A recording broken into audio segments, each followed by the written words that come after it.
Good morning. Welcome. Everyone's here this morning, and we're all having a beautiful day, bright, cheery, smiling, and on time. So I appreciate this. This is a special meeting.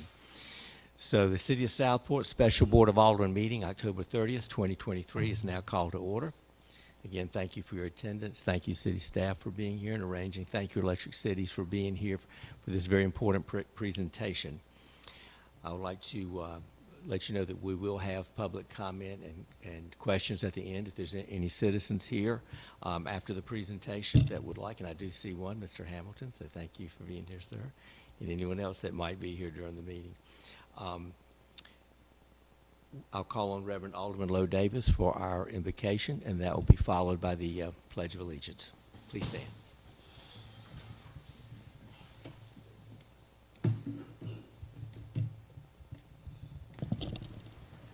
Let us pray.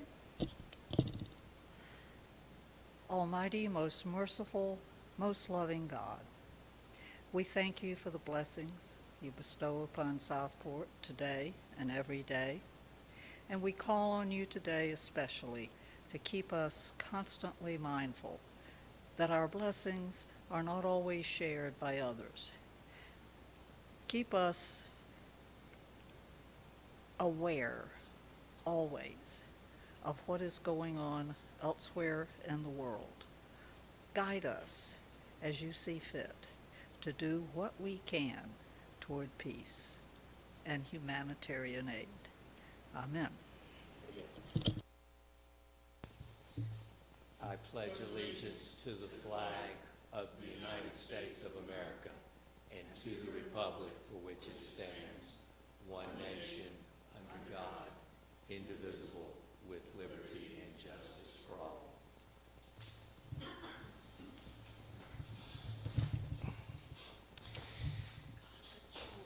Yes. Thank you, Reverend Davis, and the blessings that we have that so many people do not, especially today and around the world in particular. Next item is I'm going to read our ethics statement. If any members know of any conflict of interest or the appearance of a conflict of interest concerning matters on the agenda, please so state at this time. Board, any conflicts? Okay, great, thank you. Item D, approval of the agenda. I'll entertain a motion to approve the agenda, which will be a presentation by Electric Cities. We have multiple motions and a second by Mr. Lombardi. Any further discussion? Okay. All in favor? Motion carried. Thank you. Next will be our presentation by Electric Cities, and I know you've all read Mr. Fisher's reports over the years, and we appreciate his service. He's the commissioner, and we're happy to have Electric Cities here, CEO Roy Jones, and I'm going to call on Mr. Fisher to introduce our presenters. And I want to thank our superintendent for being here, Mr. Pittenger, and thank you, Tom Stanley, for being here as well. And always, Mr. Lipa, thank you for covering this important topic.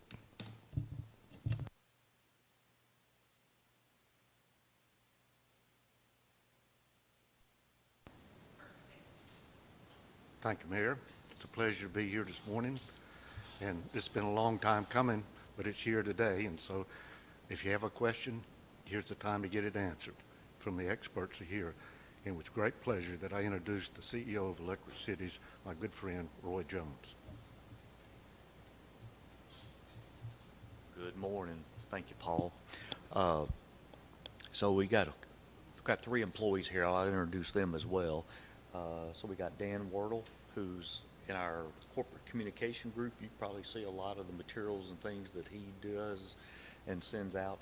Jason Thigpen. Jason's part of our operations group and travels all over the state helping out. And then Brandon Rummage, he's not here to be our bodyguard, I promise.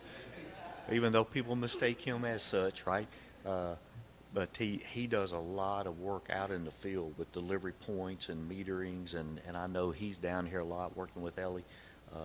So glad to have him here today as well to answer questions. We do have some material that we want to go through.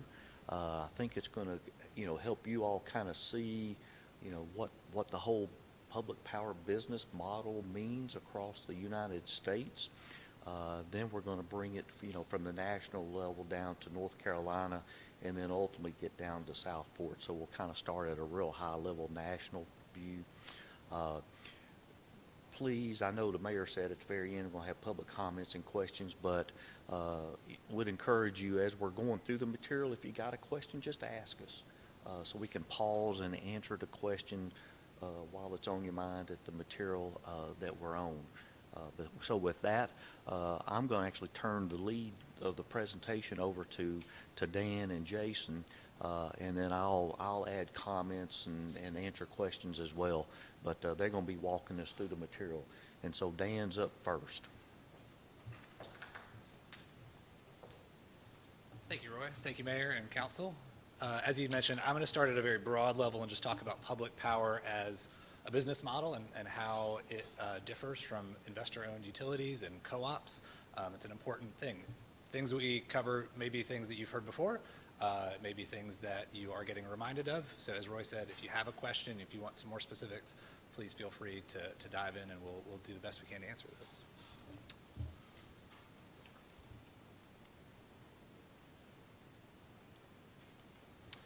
So at a very broad level, what are public power utilities? And public power utilities we're really excited to talk about, and we're especially excited to talk about it when we come to member communities like Southport. We exist to serve you guys and how you serve your residents and your businesses and your communities. At its heart, public power utilities are a division of local government, no different than libraries, schools. They serve the residents of your communities. They're neighbors providing those services. They're run by boards, local utility staff, and ultimately accountable through local officials like yourselves by citizens. We'll talk a little bit about how that differs from investor-owned utilities. I'm a resident of Raleigh, North Carolina. I'm served by Duke Power in Raleigh. How I interface with them is quite different how a Southport resident would be able to engage with their power provider through Southport. There's really three types of utilities in the United States. Red here is the public power utilities. Green are the rural co-ops, which you'll hear a lot about a business model. Oftentimes people struggle with the difference between public power as a utility and co-ops. There's some really important differences that we'll dive into. And then investor-owned utilities, oftentimes you'll hear Duke Progress, Duke Energy, Dominion is a large player in that spaces. They all provide power, and there's some times where we work together as a utility business, and there's times where we serve different stakeholders, and we'll talk a little bit about that. Without going through each specific area in the slide, the times where we speak together as one utility energy entity can be on important matters like safety standards, pole attachments, and things like that, where we and Duke and the co-ops are all looking at problems from the same perspective. And then there's times where they're quite different. The biggest portion is that county portion, which is we really answer to the residents of our member communities. When my power goes out at Duke or I have a concern, I can go through a customer service line of a large billion-dollar company. If you're a resident of a public power community, you have a much closer interface, not only through your utility company, which are staffed by your neighbors and the folks who you live alongside, but ultimately your local city council is much more tightly tied to your local community, and they're supported by Electricities as a member organization. Please. Also, obviously, investor-owned utilities like Duke, they go to the North Carolina Public Utility Commission to get their rates approved. Cooperatives, they have a organization that looks a lot like Electricities, Eastern Agency, North Carolina, Eastern Municipal Power Agency, which you all are a member. Co-ops also have a very similar organization. It's in Raleigh, and they also set the wholesale rates for their co-ops across the state. Yeah, sure. So real quick, you want me to repeat what I said? Okay, yeah, so I was just kind of speaking to the rates and how rates are set. And obviously with investor-owned utilities, North Carolina Utility Commission hears those rates.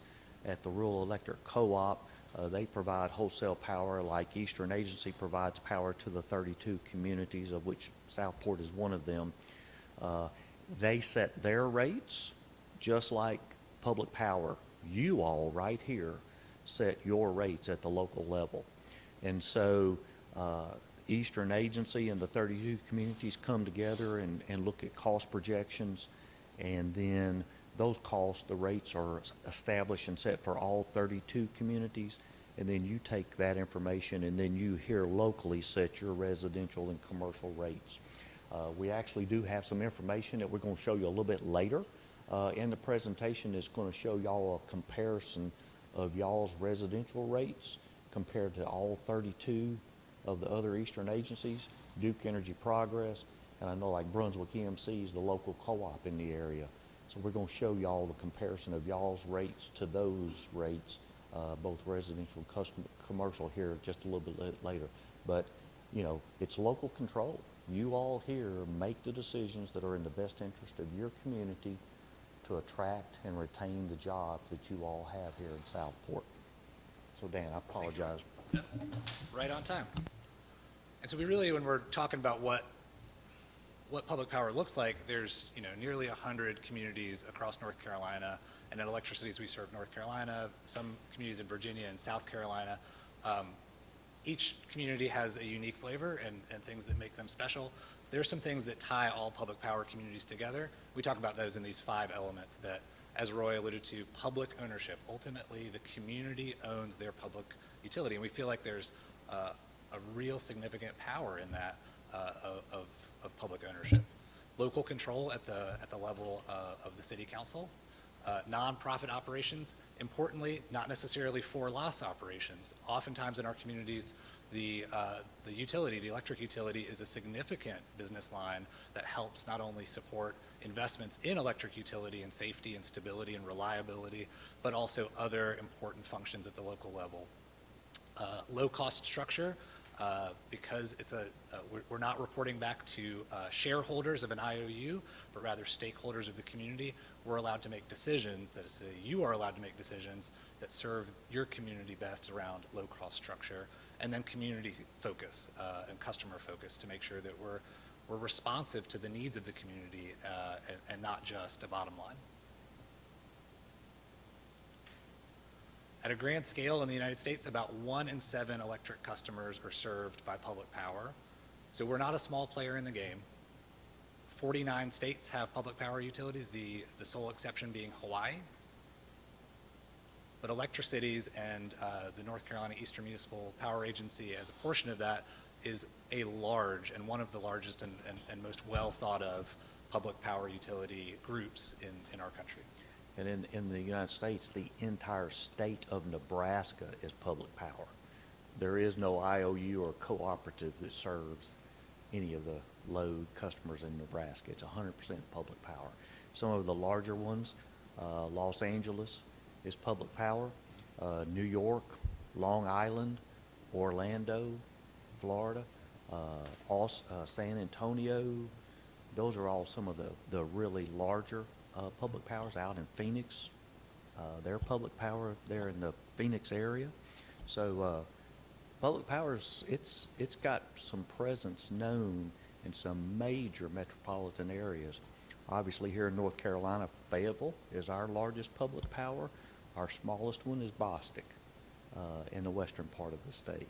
So all total here in North Carolina, we got 72 public power communities that are on their electric system and set their rates at the local level. Thank you, Roy.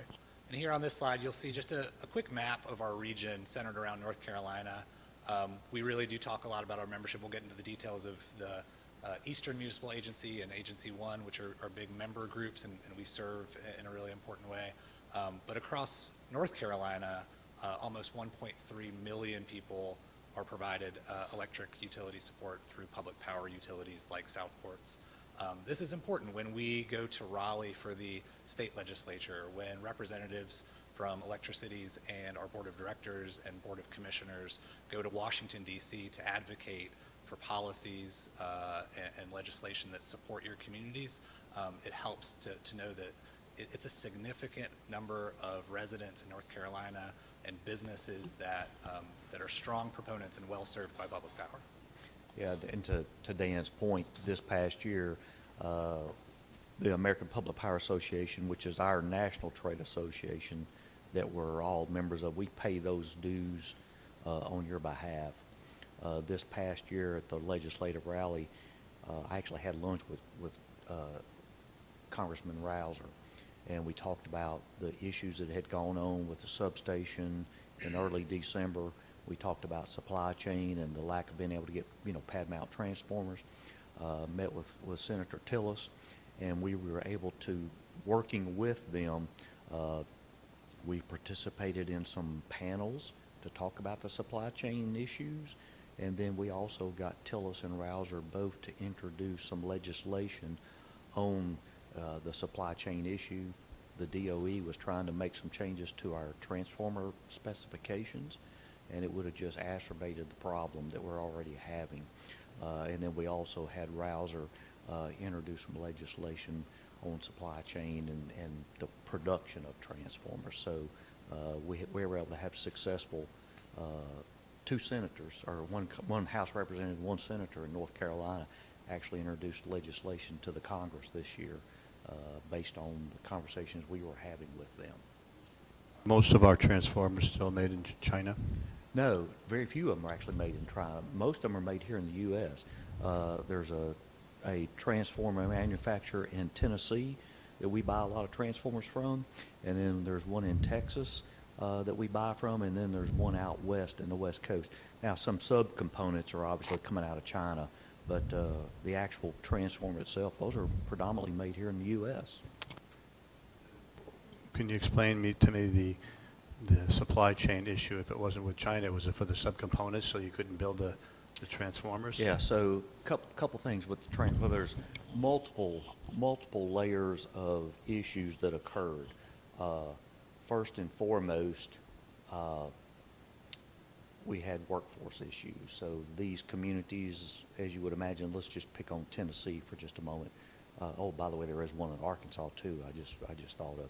So they have workforce issues, and so as we all saw coming out of COVID, a tremendous amount of growth, whether it was subdivisions, residential. I know y'all are seeing it here as well, where you're getting builders coming in wanting to build multiple 100, 200 subdivision homes. Well, everybody wants those to all be underground utilities, thus pad mount transformers. So we did not just experience that phenomena here in North Carolina, it's across the entire United States. So there was a tremendous amount of orders, if you will, that began getting placed. And the transformer production manufacturers, they did not want to scale because they're concerned about the bubble, right? Supply, demand. Right now there's a tremendous amount of demand. It takes millions of dollars of investment in a new production line to be able to build these transformers.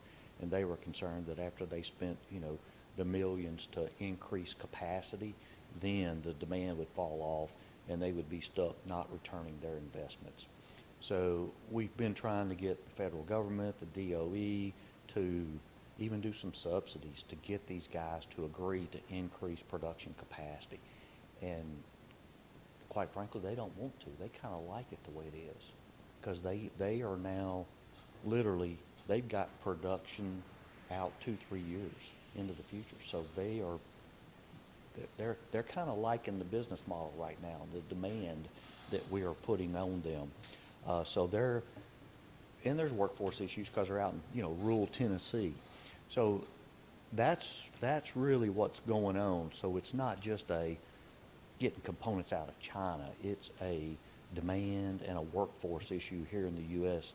and the lack of the manufacturers wanting to increase capacity. So that's where we are. Yeah.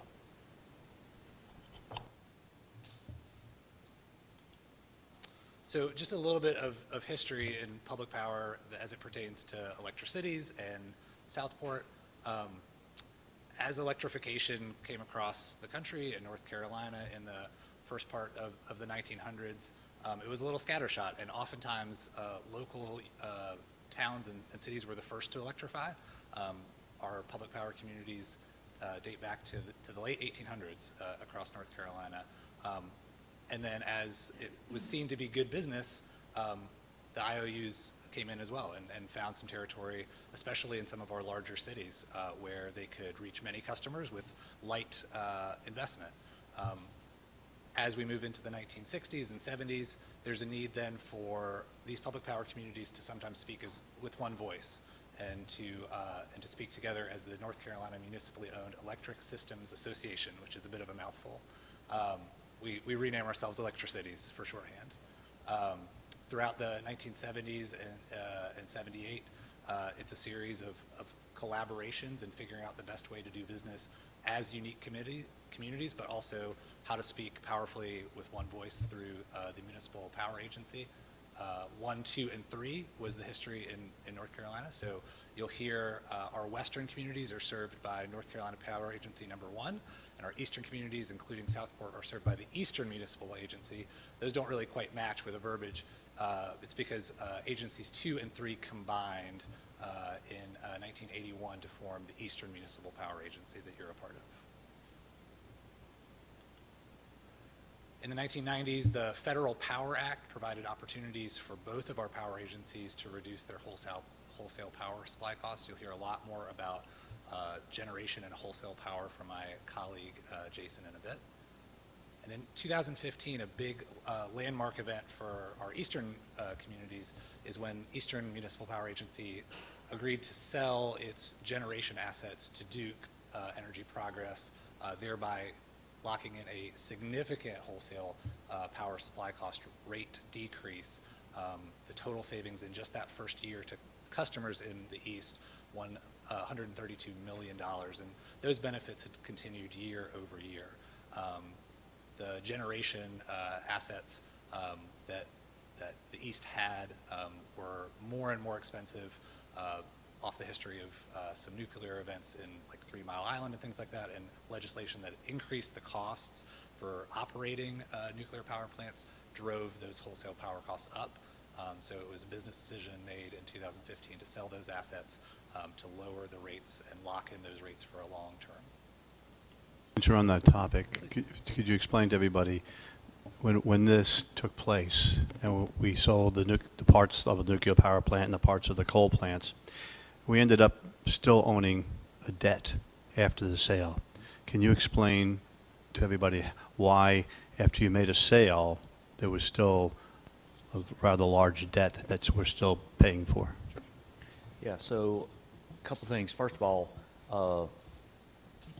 at Duke, we were a minority owner in the Brunswick plant, Harris, Roxboro, Mayo coal plants.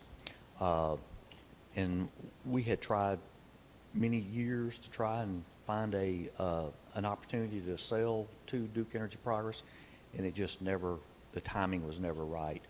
Once Duke Energy Carolinas and Duke Energy Progress merged, suddenly they had a much larger balance sheet. And so that's what then allowed us the opportunity to sit back down with Duke Energy Progress and began talking about, now that you guys have merged, what's this opportunity look like? At that time, the Eastern Agency's net book, and these are round numbers, I don't remember exactly, but the net book of those assets was about $930 million, and the outstanding debt was about 1.5, 1.6 billion. Well, obviously you can see the math. You know, if the net book was 950, but we had outstanding debt, you know, in excess of $1 billion. So we were actually able to work with Duke to get them to pay us a premium over net book. They paid us 1.2 billion versus the 950 million. That number's important because that was the most they could pay, and then go down to the North Carolina Utility Commission and get cost recovery.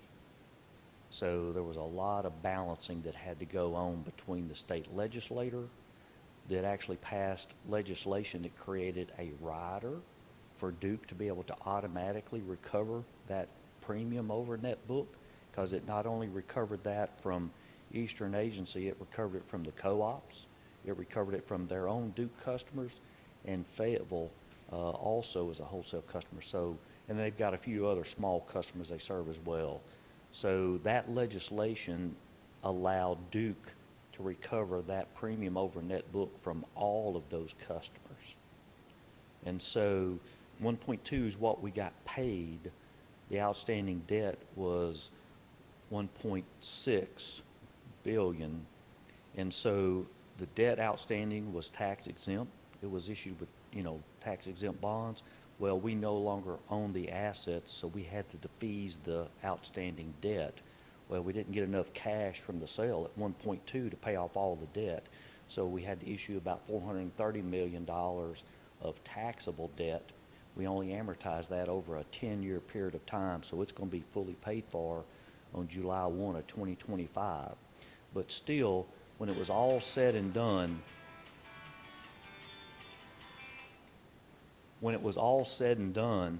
after we did all the analysis, it still resulted in the 32 communities getting a 20% wholesale rate reduction.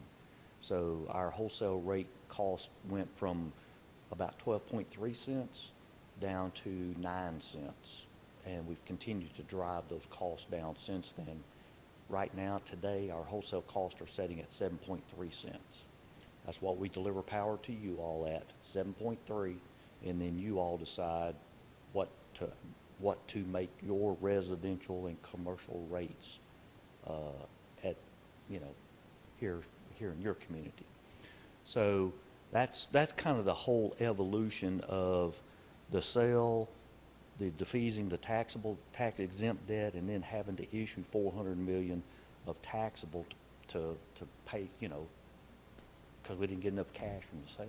I thank you, because that's the first time I've heard it explained that way, and I actually can understand it. So we're all obligated, all the municipalities are obligated through 2025 to pay off the debt. That's right. Is that the only obligation that the municipalities have? No. So the second one, that was the debt, right? So the debt was initially going to be paid off in the 2034, 2035 time frame, the tax exempt debt. But then when we took the debt out, we only amortized that debt over 10 years. So from 2015 to 2025, we'll be debt free. The Eastern Agency will no longer have any debt. Our annual debt service payments used to be $260 million a year. Now they're 53. So thus you can see the rate reduction that we got from the asset sale and defeasing that debt. So in 2025, we'll be debt free. Once again, this gets back to the premium above net book. So when Duke agreed to pay $1.2 billion for the assets, they took that acquisition and they amortized that over 20 years to all of their customers. So their customers, the co-ops, Fayetteville, and Eastern Agency, that premium over net book was amortized over 20 years. Well, Duke didn't want Eastern Agency to enter into the deal and then 10 years later walk. So we're committed to buy all of our power from Duke through December 31st of 2035. That's when this debt amortization, this 20-year debt amortization is going to be paid off. So contractually, even though we're going to be debt-free, we still have a contract with Duke to buy all of our power from them for all 32 communities to December 31 of 2035. Is there a written document that explains it as clearly as you just explained it? Yeah, so the FRPSA that you all just approved, when we went in and made some changes, go look at that contract under the term, and it'll tell you exactly these dates. Thank that you. you guys just approved it. There's a section in there that says term, and it's all right there. Yep. So just a little bit about our organizational structure and how it serves you. The governance structure, we are governed by 3 boards, one representing the North Carolina Power Agency number 1, which serves more western side of North Carolina members. The Eastern Municipal Agency Board of Commissioners feeds into the Board of Directors. And then we have members who are not part of a power agency but are still full members of electricities. They do not participate in kind of purchasing from a power generation standpoint in the same way that the power agencies do. They all have seats and representatives represent you on the board of directors. And then each community has seats for the board of commissioners. Notwithstanding the relationships that local elected officials, also your staff in the utility, have to call up their counterparts in electricities, certainly strengthen those relationships too. So I know Brandon and Jason are in touch with Ellie a lot, and we are in touch with folks up and down the municipal staff list, supporting whether it's economic development, HR recruitment and retention plans, the membership that you have with electricities. The hope is to serve you in lots of different ways in the business that you guys run. I'm going to pass it over to Jason to talk a little bit more specifics about power supply and the electric grid. Well, good morning, everybody. Thank you all for having us today. We're going to talk about a couple of my favorite subjects today. One of those is power supply, but the other is history. Do we have any history buffs in the room? So I'm one of these people, if I see a documentary on TV, I like to tune in and see what's going on. What do we got here? Well, a few years ago, it was New Year's Eve, and instead of doing a countdown of the day to get to midnight, this one particular documentary was doing a countdown of the 100 greatest inventions of all time. So this was hitting two of my favorite things, engineering and history, right? And, you know, they had things on there like fire, discovery of fire, and I think computers were on there as well.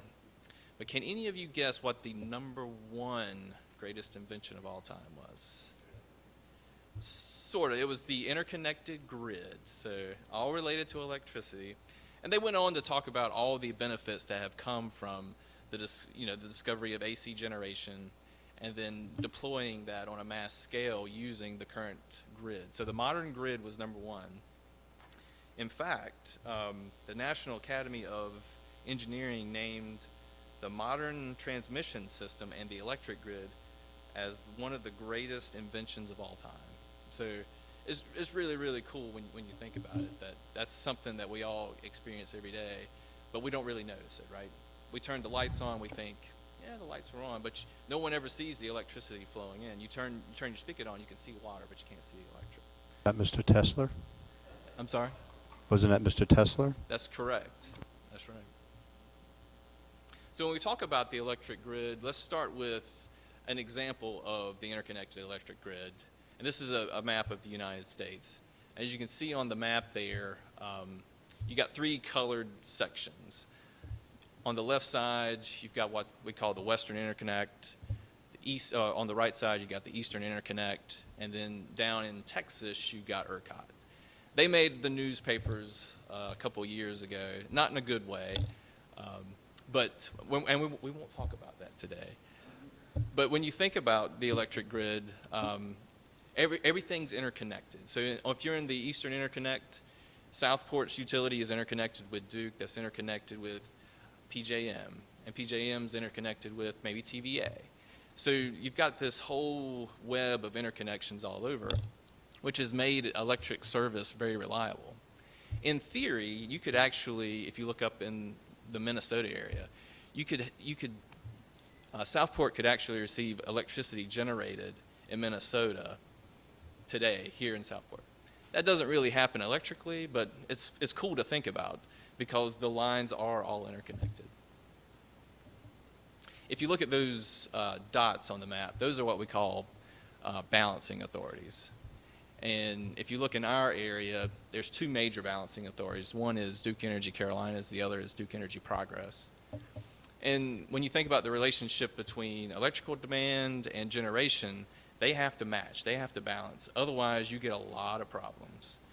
If you all remember back in the great Northeast blackout in the early 2000s, that was an issue. You had an issue where you had circuits coming offline, customer demand coming offline, but you had too much generation. And then in turn, when you started having too much generation, it would come off and then you'd have too much demand. And this was a cascading effect that took that outage, that blackout, from Ohio all the way up into Canada and then down the East Coast. So each one of those bubbles, they have a responsibility to balance that generation and customer demand so that everything flows like it's supposed to and you have a reliable grid.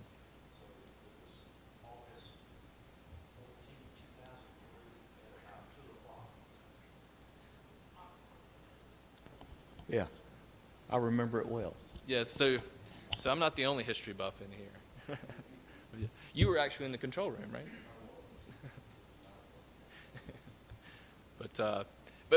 And well, I won't get into it, but just a little more history. That ended up affecting some legislation, and we ended up with NERC, which is a reliability group that they basically set a lot of the reliability standards that the modern grid utilizes today to ensure that we don't have that rolling blackout or that mass blackout that affects, I think it affected 50 million people back then. So, and we follow those standards, by the way.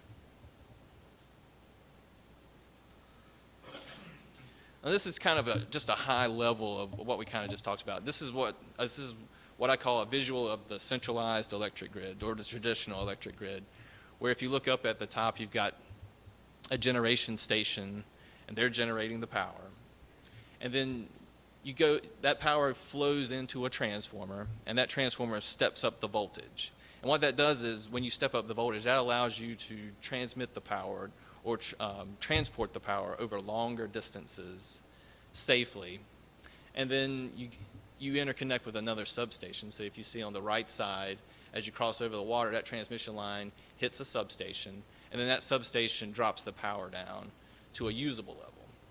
So for Southport, if you think about it, Duke has a 230 kV line, or 230,000 volt line that interconnects with their substation, and then it drops that voltage down to 23 kV, or 23,000 volts, and then they have a circuit that runs into Southport substation. Southport substation then transforms it down to 12,000 volts, and it hits your distribution lines. The distribution lines, if you think about that, that's sort of like a circuit in your house. You got multiple circuits in your house. One may be for the kitchen, one may be for the living room, but they are isolated. So if you have a surge in the kitchen, it doesn't take out the living room, for instance. Well, that's sort of how your electric system is designed, with multiple circuits that distribute the power all across town. And as you can see, that power will hit another transformer there. That's probably almost as valuable as gold these days, as Roy alluded to earlier. Transformers are extremely expensive. But that transformer then takes that power from a 12,000 volts and then transforms it to 120 volts that you would see in your outlet here.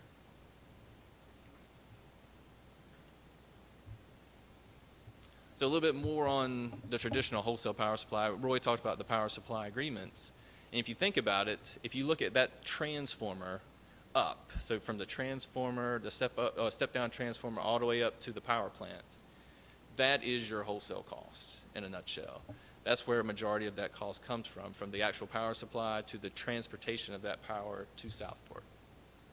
On average, for most public power utilities, that cost makes up about 70% of your power supply cost.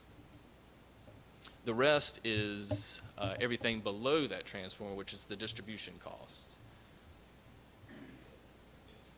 Unlike Duke Energy Progress or the co-ops, since we're all buying from the same generation pool at system average cost, and we're all using the same transmission grid, so Duke Energy Progress, Fayetteville, Eastern Agency, and the co-ops that are under those power supply contracts with Duke, so we're all paying the same. So we all pay the same capacity charge, the same energy charge. We all pay the same transmission. So the generation and transmission, which makes up 70% of the bill, is pretty equal across the state from a competitive perspective. It's then when you step down into the individual distribution cost, like Duke Energy Progress's distribution cost versus your all cost versus maybe the Brunswick EMC cost. So that's an important distinction to make here. The biggest part of your bill is this 70%, and across North Carolina and the eastern part of the state, we all get generation from the same location, at system average. The one thing that you all have a competitive advantage over anyone else is the peak shaving program. So that contract that we negotiated with Duke Energy Progress that allows you to shave your peaks every month, those are called a 12CP contract. That's very unique to Eastern Agency. You can't get that contract at Fayetteville, at the co-ops, and that allows you every month to clip your peak and reduce that demand charge. And the biggest part of your, about half your bill is in demand charges. So anything you can do to reduce that peak every month is going to reduce your demand charge, which is going to reduce your cost. So things like electric hot water tanks, air conditioned switches in the summertime. I know you got voltage reduction here that you're able to go in, running generators across the peak. Anything that you do is going to have a tremendous payback in being able to reduce that monthly demand charge. Southport billed at 63% for 1 hour each month, or for 12 hours for the year. So did you follow that? We get whatever the peak hour is in that month, that's what everybody pays and so in Southport's case, that 1 hour a month makes up 63% of your bill. So only imagine that if you had a load management program, then you're suddenly able to clip that peak and reduce that 63% down to 48%. We're talking hundreds of thousands of dollars of savings to your customers. And in most instances, they're not even going to know it. They're not going to know that the electric hot water tank was off. They're not going to know, because the air conditioned switches, they roll them every 7.5 minutes. So if you've got a switch on your home, it gets a signal, and it would not be able to run for 7.5 minutes, and then it's able to run again. And then later in the hour, you interrupt it again. So across an hour, you've interrupted a customer about 15 minutes out of that hour, but it's not 15 minutes back to back. It's spread out so that the home doesn't heat up. So tremendous savings can be realized. Thank you, Roy. Well, one of the ways I like to explain that is, and this kind of hit home last year when diesel prices and gas prices were going through the roof. And so let me give you a scenario. What if I told you that every hour of the month you can buy 87 octane gas for $2.50, except for this 1 hour. This 1 hour of the month is $12.85. Would you try to get gas during that 1 hour, or would you try to get gas every other hour? And that's sort of how that CP demand works, is we try to defer as much load as possible during that 1 hour. We try to project it, and we try to figure out, all right, which hour will it be? And we end up hedging and running multiple hours to shave that peak. But it's worth it because that cost is astronomical compared to the cost of power every other month in that hour. Every other hour in that month.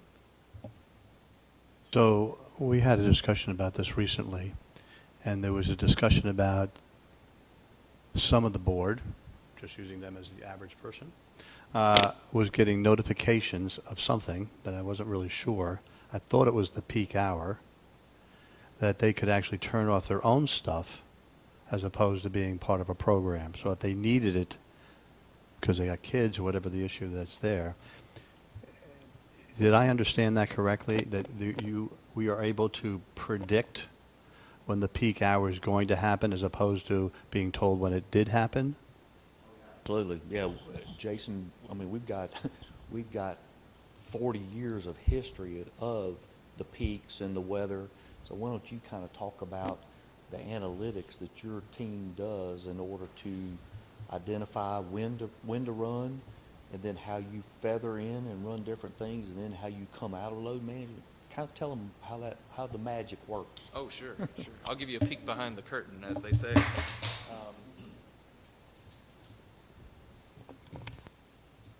So if we knew when that hour would take place, we would be paid billions of dollars, because that is a talent that Nostradamus is the only one I know of that's ever had it.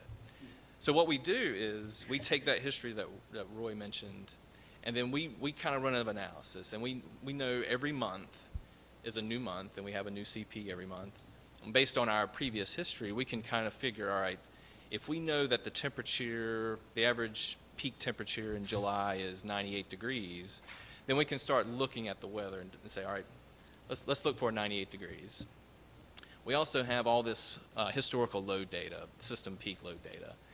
And we analyze that load data and we say, all right, over time we can guess that the average is going to be 12,000, let's say. So we're looking for a day of 12,000. And then we think, all right, it's a little milder this year, so let's hedge a little bit and let's lower that projection down.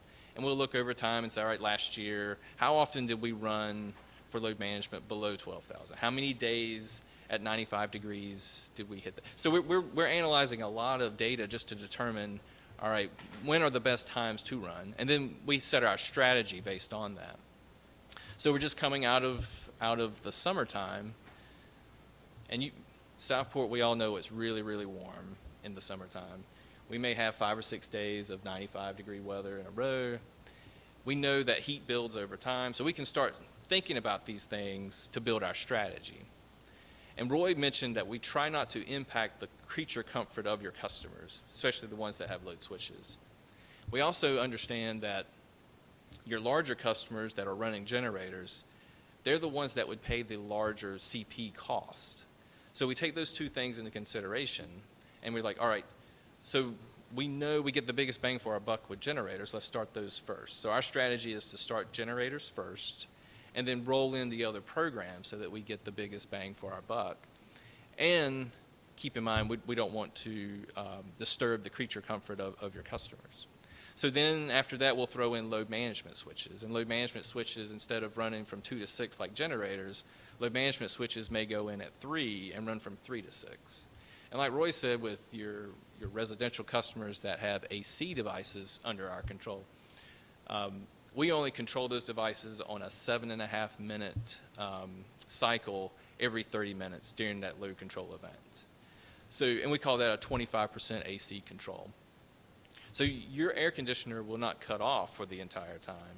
It only cuts off for 7.5 minutes out of every 30. I believe Southport has some 100% switches. So there are a few of your customers that are part of the 100% load control program. All right. So, so if you're a customer and you sign up for the 25% control, you may get a smaller credit than a person that says, all right, I'm willing to take the full burden of the air conditioning coming off if you'll pay me a larger credit. So your credit for the 100% control is a little higher. And what we still try to minimize that impact for those customers as well. So instead of running from 3 to 6 like we do with the 25% controls, those only run for a 2-hour cycle. We run those from 4 to 6. We know typically that the peak will occur in the summertime between hour ending 1700, 1800, and sometimes 1900. So that's really the go spot. But we also understand that weather plays a big role in the timing. So we're constantly monitoring the weather. We're trying to decide, will a thunderstorm hit Raleigh, or will it hit Fayetteville, or will it hit Darlington, South Carolina? Because all of that is part of that control area load that we're trying to monitor to determine when's the best time to run load management. A lot of people think that their individual city's load determines when the peak is. It's actually the totalized load of all the cities and all the load and all the customers within that system that determines when that peak occurs. Trying to get at, and maybe not very articulable, is can you tell me in advance on what hour that's going to be on any particular day? We can tell you a range. We'll tell you a range. So you're going to turn off the people who are participating in this at a certain time, so you have to, something has to happen to make that happen. That's right. When that happens, can other people who are not part of the program also know that that's when you decided that happened? Yes. And do you have a program that alerts people of that event? We do. Then that's what we probably in Southport need to But advertise more. There's no benefit to those people for shutting anything off because they're not part of any program. So they're not getting any benefit because that peak load, that peak cost is across the membership. So an individual who's not part of a program, just because you shut off your lights at peak time doesn't mean you're going to benefit financially from doing so. So we have, Ellie, how many people participate in this program? Around 800 participate in some portion of 25 to 100%. Okay.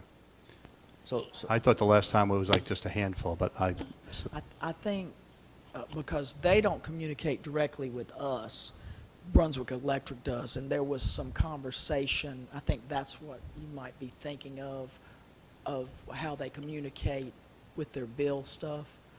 well, if Robert is correct, then my assumption is wrong, that if I just, it's really easy to participate in this if you're one or two people in the house and that's all you are. If you've got a family, it's much more difficult to participate in this program. So my point is that I was under the misinterpretation apparently, that if I had the opportunity to turn off washing machines and dishwashers and all of that during that peak hour that you had already activated for the other people, that my bill would also go down. But that's not the case? let me make a run at this if I could. In theory, yes, and here's why, right? Because 62% of your bill is the demand charge. You've got folks that are voluntarily participating in that load management program and getting a credit on their bill. So she sees it directly. But indirectly, if everyone in Southport voluntarily cut their power consumption across the peak hour, then your demand charge for that month isn't going to be 62%. And so Making a difference what the individual does. It has to be the bulk of the people that That's you're right. telling me. That's right. But at the end of the day, if however you got there, if you reduce that 62% demand charge, then next year when you're setting your budget, now all of a sudden you're not having to pay as much for wholesale power cost if you can keep the program going, right? If people will keep doing it. So that in turn then is going to allow you to do a rate reduction. Well, and this goes back to, I think just last month we were talking rates. We got a presentation of our rates. And, my fight is to keep the benefit that we currently have with regards to load management the way it is, because I think there is big upside to it. However, the guy that did the presentation said we're not getting the value from the load management. The value that we're receiving is not equal to the discount that we're giving. So, however, it sounds like that's... Yeah. Was that Mark Boskamp that did that? Yeah. So what he's telling you is, given how many kilowatts or megawatts, whatever bucket you want to put it in, of load management you're actually getting, you're saving that money. Well, then you're turning around and giving people a credit. And so is the credit you're given more than what you're saving? So that's, I think, what he was telling you. You really need to look at the credit you're given and see if you're giving back too much, because you're not saving as much as you're given from a capacity demand charge. So he's not saying don't do it. There's value there because you're not writing a check to Duke, right? The money's staying here in Southport, but the question is the money you're giving back to your customers may be too much. Does that make This sense? is the cost-benefit analysis for everybody. The 800 plus the thousands that are not part of the program. This is a better program than to have this peak thing, because I've never lived in an area that had a peak thing. You just paid X dollars for your electricity rate, and then if you decided you turned off everything off for an hour and a half, you got a less bill because you didn't use the app power. So everybody had control of their power as opposed to a select minority. Yeah. So, yeah, but the question is going to become, it's going to take a good communication campaign to really let people see the benefit of either signing up for the program or voluntarily, turning their thermostat off when they know the peaks are going to occur. So you got to have a communication there, some kind of a communication to your community that says, hey, looks like today is going to be the peak day this month, and the time to curtail voluntarily, if you wanted to, would be from these hours right here. Just having a hard time understanding why if my household is such that this is not a big deal because of how many people live in the household, why can't the person with the bigger household take advantage of it voluntarily? If they're not using power during that hour, they should get the same benefit as the person who's signing up for the program.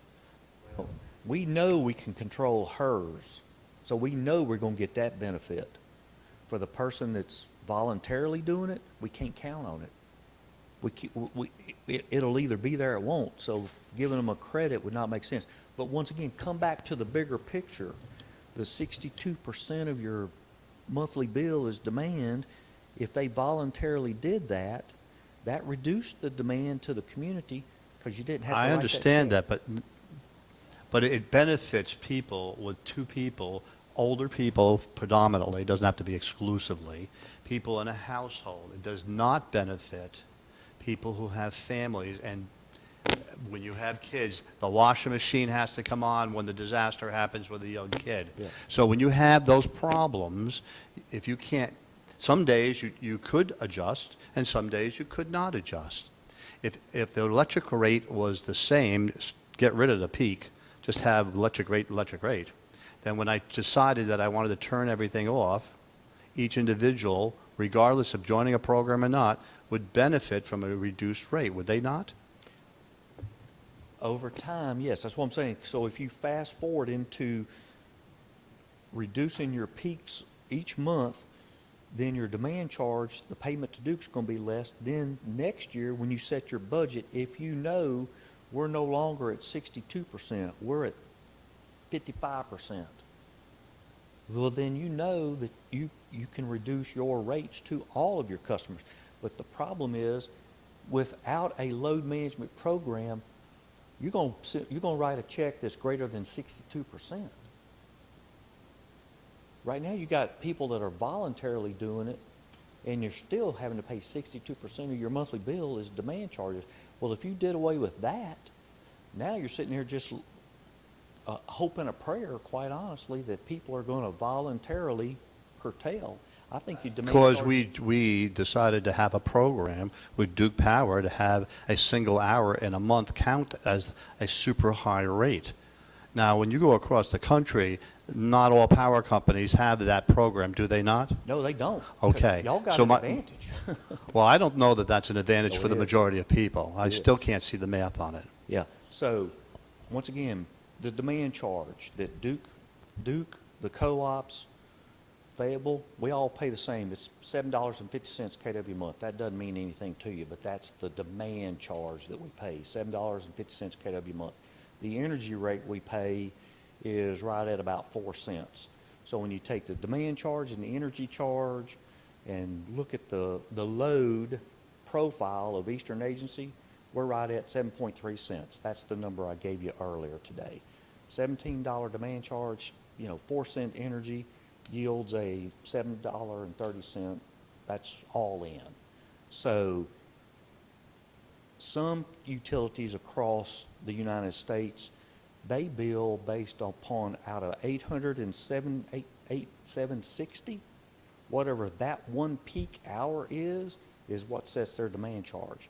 So now I'm sitting here, instead of Jason running analytics and shaving the peak every month, now you got some poor soul sitting out there trying to find and pick the peak hour that's going to occur out of 8760 and hope that they're able to push the button to start the generators, and they'll run because they hadn't ran for a year, that they'll actually crank and shave that peak on that 1 hour.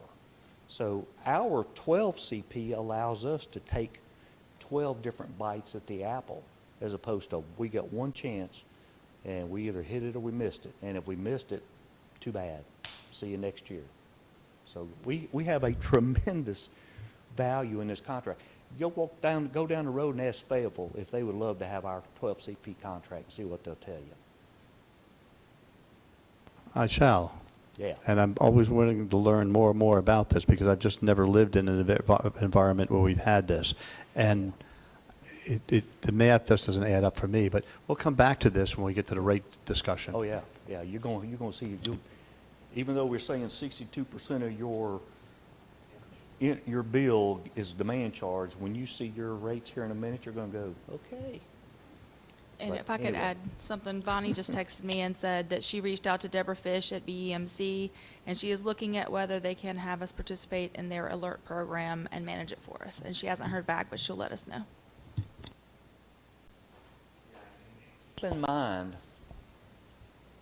Keep in mind, I know that Brunswick is operating your distribution system and they're doing your billing. But your bill for the residential curtailment comes from Eastern Agency.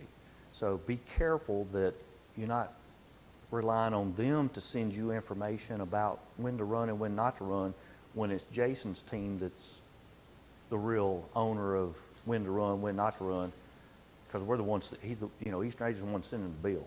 So just be careful that you don't mix Brunswick EMC and their function with where the money is going. You see what I'm saying? Yeah. I will add one more thing, because I think we kind of all hinted around the issue is, like for the residential switches, you have an incentive to participate in that program because there is a credit there. What the industry is seeing as a whole is there's a push to go to time of use rates and have a time of use rate. That's your incentive to participate based on certain times of the day and based on the season. So when I was talking earlier about, we look at the seasonal data and we try to determine when's the best time to run load management. A lot of folks have set, or a lot of utilities have set their rates around those times. So they know when their highest cost hours are going to be, and then they design their time of use rates around that. So like you were saying, more customers have control of their bill by participating in time of use rate. Is that something that can be dual function? In other words, can some customers be on that program under our current electrical configuration, and some customers be on the voluntary reduction of power time? Is that something that can be a mix and match? It is. In fact, some of our members do have that. Some of them will have a time of use rate that is voluntary, and folks participate in that. And then most of them will offer the load management switch program. And then the utility I came from, they had the time of use rate, and then they had time of use customers participating that also had load management switches on their water heater and on their AC devices. And how would we, not for this meeting, how would we go down to look at the nitty-gritty of all of that stuff? Do we have a work session where you guys come in and tell us that's, if you were to go to this program, yada, yada, yada, yada, this is what would happen, and yada, yada, yada, this would happen? Energy audit, they come down if you ask for it. Yeah, so, yeah, in addition to that, so the investment y'all have already made in your two-way meters is here. So your communication systems and your two-way meters are here. Ellie, what's the electric billing system vendor, do you know?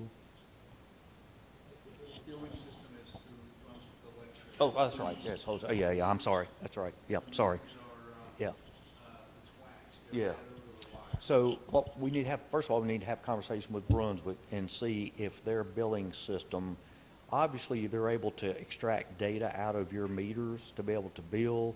The question's going to be, is it also capable of doing time of use rates with their billing system? So it's, billing systems are different vintages of what they can and can't do. So question number one is going to be, can their billing system handle time of use rates?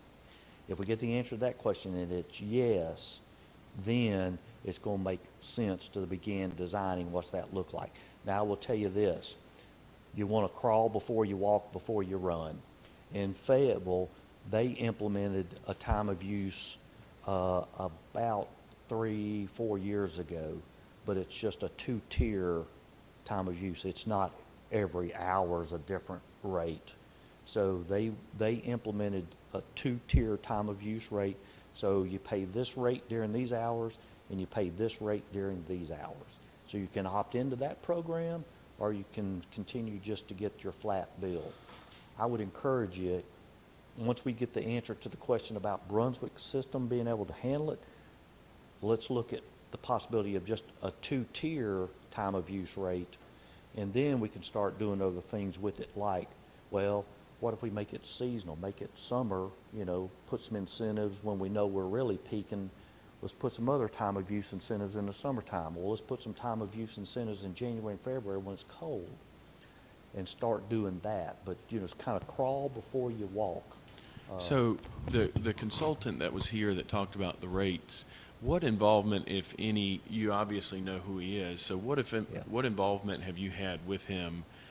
And what involvement could you have when it comes to designing a rate? Yeah. Okay. So Mark's group does a real good job of doing what we call cost of service studies. And even I'm going to answer your question with this.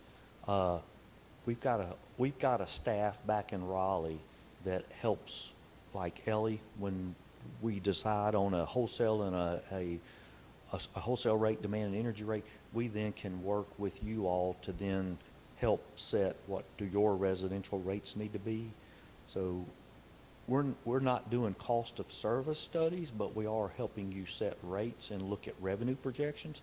So we can help you. If we need to bring Mark back in, we can, but I think we've got the folks in Raleigh that are helping communities already be able to go in and design your rates, but then also now we're going to further decompose it into time of use rates. So I think we can help you. That's a long-winded No, answer that's to say I think we can get you what you need. Yeah, that's- Ellie, how much longer do we have you? How much longer do we have you? June? 8 months. Okay. I have a question. For us who live in the River Mist communities, we're serviced by BEMC. What kind of a program do they have?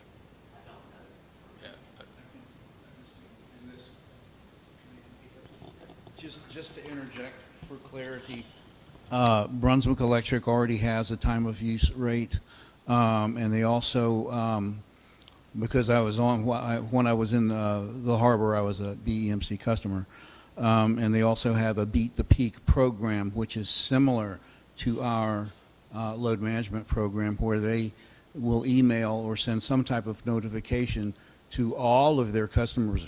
And my understanding is that all the customers get the notification, whether they're part of the Beat the Peak time of use or not. But because of the differences between the two agencies, they're kind of a different, similar but different set of rules. Their peak days don't always coincide with our peak days.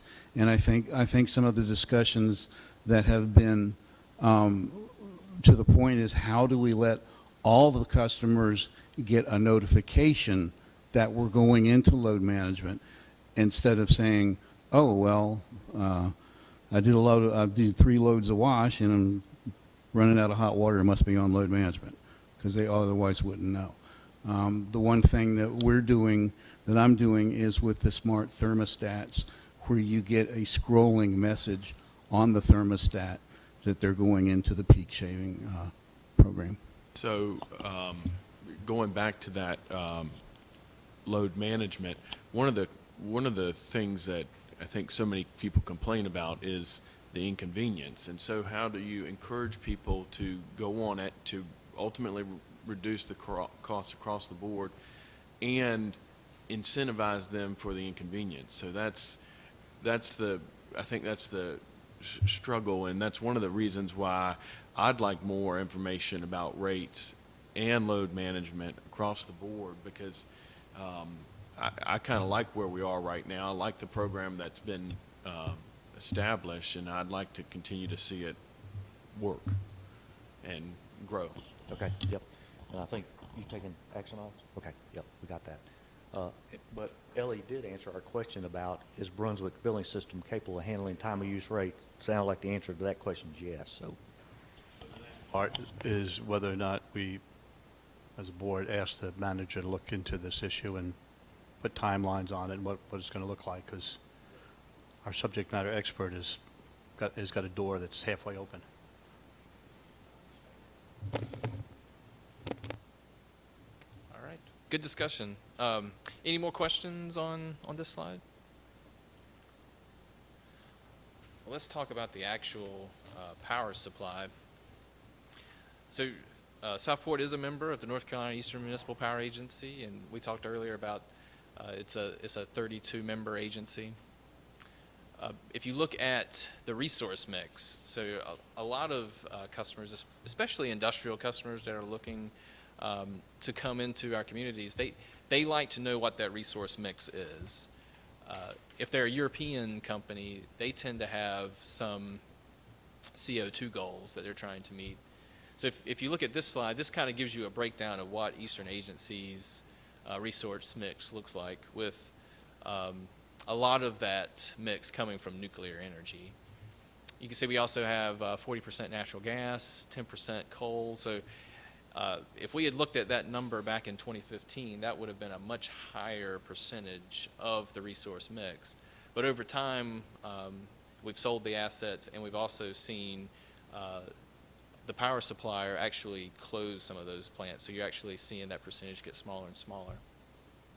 And then you've got hydro and other renewables that help make up that mix. As you can see, this is Southport's resource mix, and if you look at the second column there, you can see that that's the actual energy and megawatt hours that you receive from each one of those sources. And if you look at the percentage in the next column, it's almost exactly identical to the other slide. The only major difference is Southport does not participate in the SEPA hydro project up in the Kerr-Philpott Dam, but everything else is the same.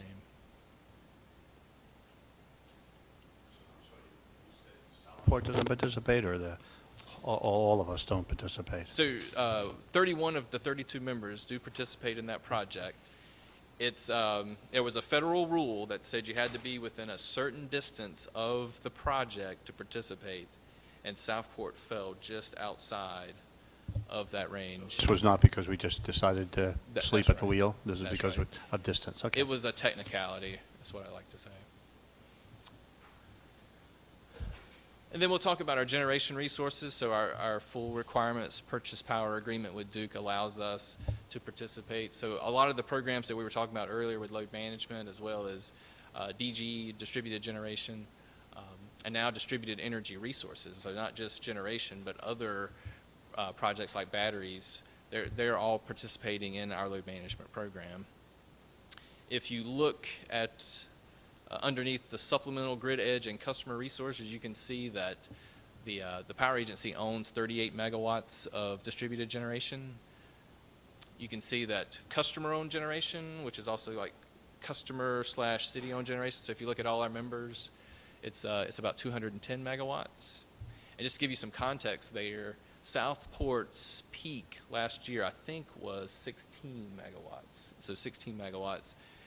And you can see, so that just kind of gives you the scale of what each one of those categories are. We were talking about the SEPA project, so that's 28 megawatts of hydro. And then what we call PERPA utility scale solar. So our members have these massive solar farms that are interconnected with their distribution systems. That equates to about 153 megawatts. We talked earlier about the centralized grid, and I talked about having a central location for a generator and then this massive transmission network. Well, one of the trends that has really taken off in the last decade or so is the deployment of distributed energy resources on distribution systems.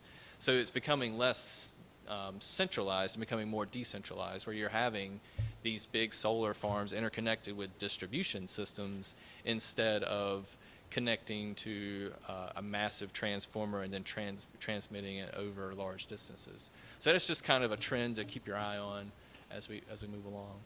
You can see we've also got battery storage. There's about 5 megawatts of battery storage We call it equivalent, but that's also in there. We also manage about 25 megawatts of voltage reduction.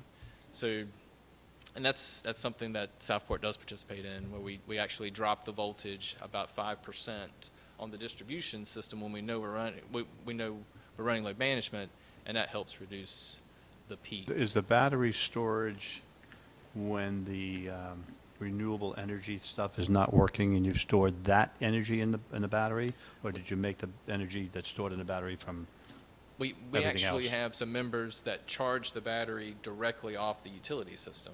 Okay. So if you think about, we were talking earlier about, if you look at the 740 hours in a month, they have 739 hours they can charge the battery with and then discharge it during the one coincident peak hour.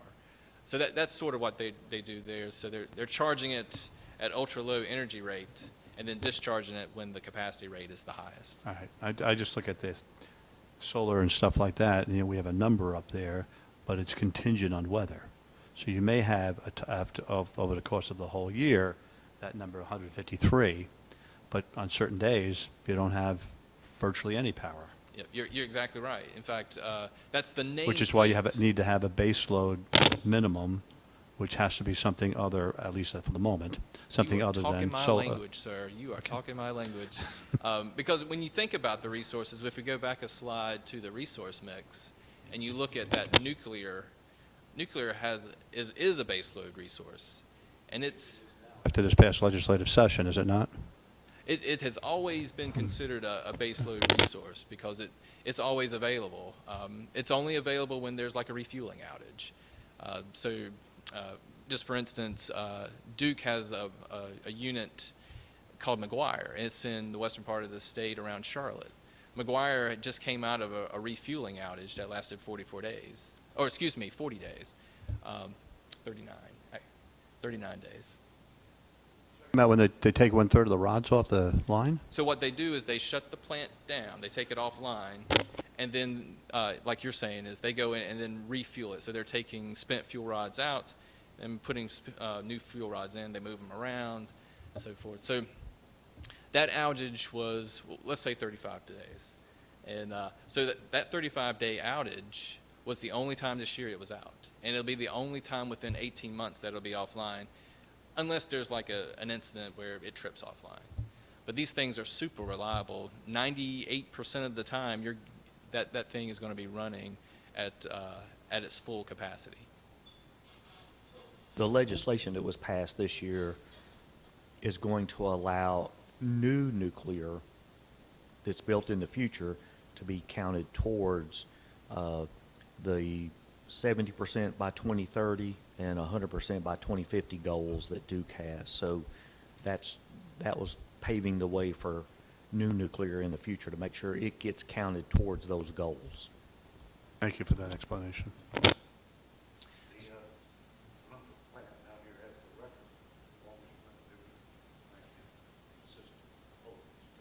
In the fleet, yep.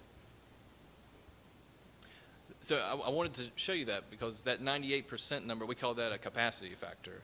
That means 98% of that capacity, 98% of that capacity is available all the time when you average it over time.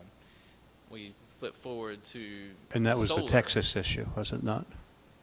Well, Texas does have wind and other resources, and the wind Their and the base solar power was too low for their, when Right. the renewables went offline. That's correct. But just some context, so that 153 megawatts, that's a 17% capacity factor, so you can see the difference between the two. And then one last thing, we talked about load switches. We spent a lot of time talking about that. So load control switches, there's about 75 megawatts when you look at the agency of control devices out there. Excuse me, I have a question. With the batteries to shave the peak, do individual communities have those kinds of batteries to help? There's 3 right now in Eastern Agency that have made that investment and deployed batteries. Do you have sort of a price of those investments, what it accomplishes? And Yeah, and I just sent Kathy a text to ask her how many megawatts of allocation you all have, and then how many megawatts are you using. We can help you run a cost-benefit analysis of installing a battery system, 1 megawatt, 2 megawatt, whatever, versus installing a generator. So then you can make the most economic decision, because there's trade-offs depending on whether you go with battery or go with generator. And so we can help do the analysis to help you see where the best investment would be. But we need to know exactly how much room you've got. As a result of our battery dispute settlement, we got, I think, a lot of good things through that settlement process for the communities. Prior to this settlement, all of the generators had to be located at a customer site, and half of them had to be owned by the customers. The municipals, the 32 municipals, could only own 50%. The customers had to own the other 50, but 100% of them had to be located at a customer site. None of them could be located like at y'all's delivery point. As a result of the settlement, we now have removed that customer site limitation. So you can take a lot of the small generators and pull them out behind the customer's fence and put them at a single location that you have better access to. And there's no limitation on how much of that you can own. So you can own all of it, and you can have it at your delivery point or wherever. So a huge concession on their part. And then we got an additional 25 megawatts of additional peak shaving capability. So then we took all that and reallocated it amongst 32 members. And like I said, I don't know what your allocation number is versus how much you've actually installed, but some good flexibility that the 32 communities now have with batteries, with generators, with location, with ownership. And the battery analysis would include the disposal of the batteries and whether or not you can dispose of them and all that costs? Yeah. Okay. There's a couple different business models, depending on what you want to do. One is you don't own the batteries. Some third-party investor owns them, but they guarantee the output. And so they're responsible for delivering you megawatts. And anytime some of the fuel cells start depleting or not performing, they have the responsibility of going in and swapping those out and putting other ones in, because they've got a performance guarantee to deliver to you X megawatts. Now there's operating characteristics you can't, charge, discharge, all that kind of stuff. But then you don't have the battery disposal issue. It's that third-party person has to do it.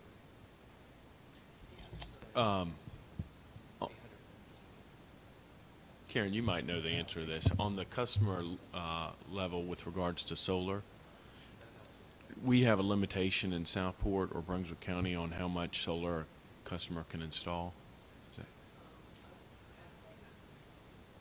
Where does that, I don't know where that limitation, I don't know. Ellie could answer that Ellie, about, my question is as it relates the consumer and consumer installed solar. We have is it Southport that sets the limitation on how much solar a consumer can install, or is that BEMC or electric? We kind of mirror EEMC's system, and theirs limit is 10 megawatts. We mirrored, for convenience, we mirrored our solar program to be approximately the same as Brunswick Electric's, and their rooftop solar limit is 10 kilowatts. Sorry, wrong decimal point. And therefore so is ours. And that's about average. That's pretty good. Most houses you're lucky to get 5 or 6. So you've really got a roof full of panels if you're pushing 10. So that's a good number. And as we go down this discussion of solar, I know when my house was built, which was not that long ago, the builder refused to put solar on because I'm too close to the water. And they thought that it would act as a wing and take off the top of my house. That was, and it was a notable builder, does really good work. So is that still a factor in installing solar? I would get the opinions of not just one, but 2 or 3 solar companies and see what they have to say. I think the technologies have changed to where the panels have a much lower profile now.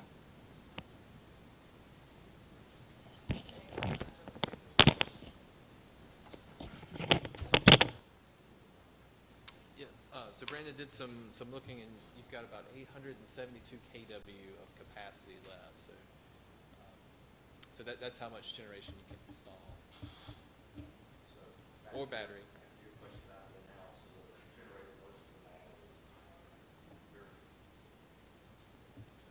Question about the analysis of the generator versus the battery. You do have 872 megawatts of KW. KW, yeah, sorry, Ellie, I said megawatts too. KW, 872 KW of additional peak shaving capability you can install. So definitely be worth looking at. Yeah, one other thing to mention on that, Roy mentioned it with the new FRP PPA. Prior to that, if a customer had a generator behind the retail meter, that generator had to load follow. So that means the output of the generator had to match up to the load of the facility.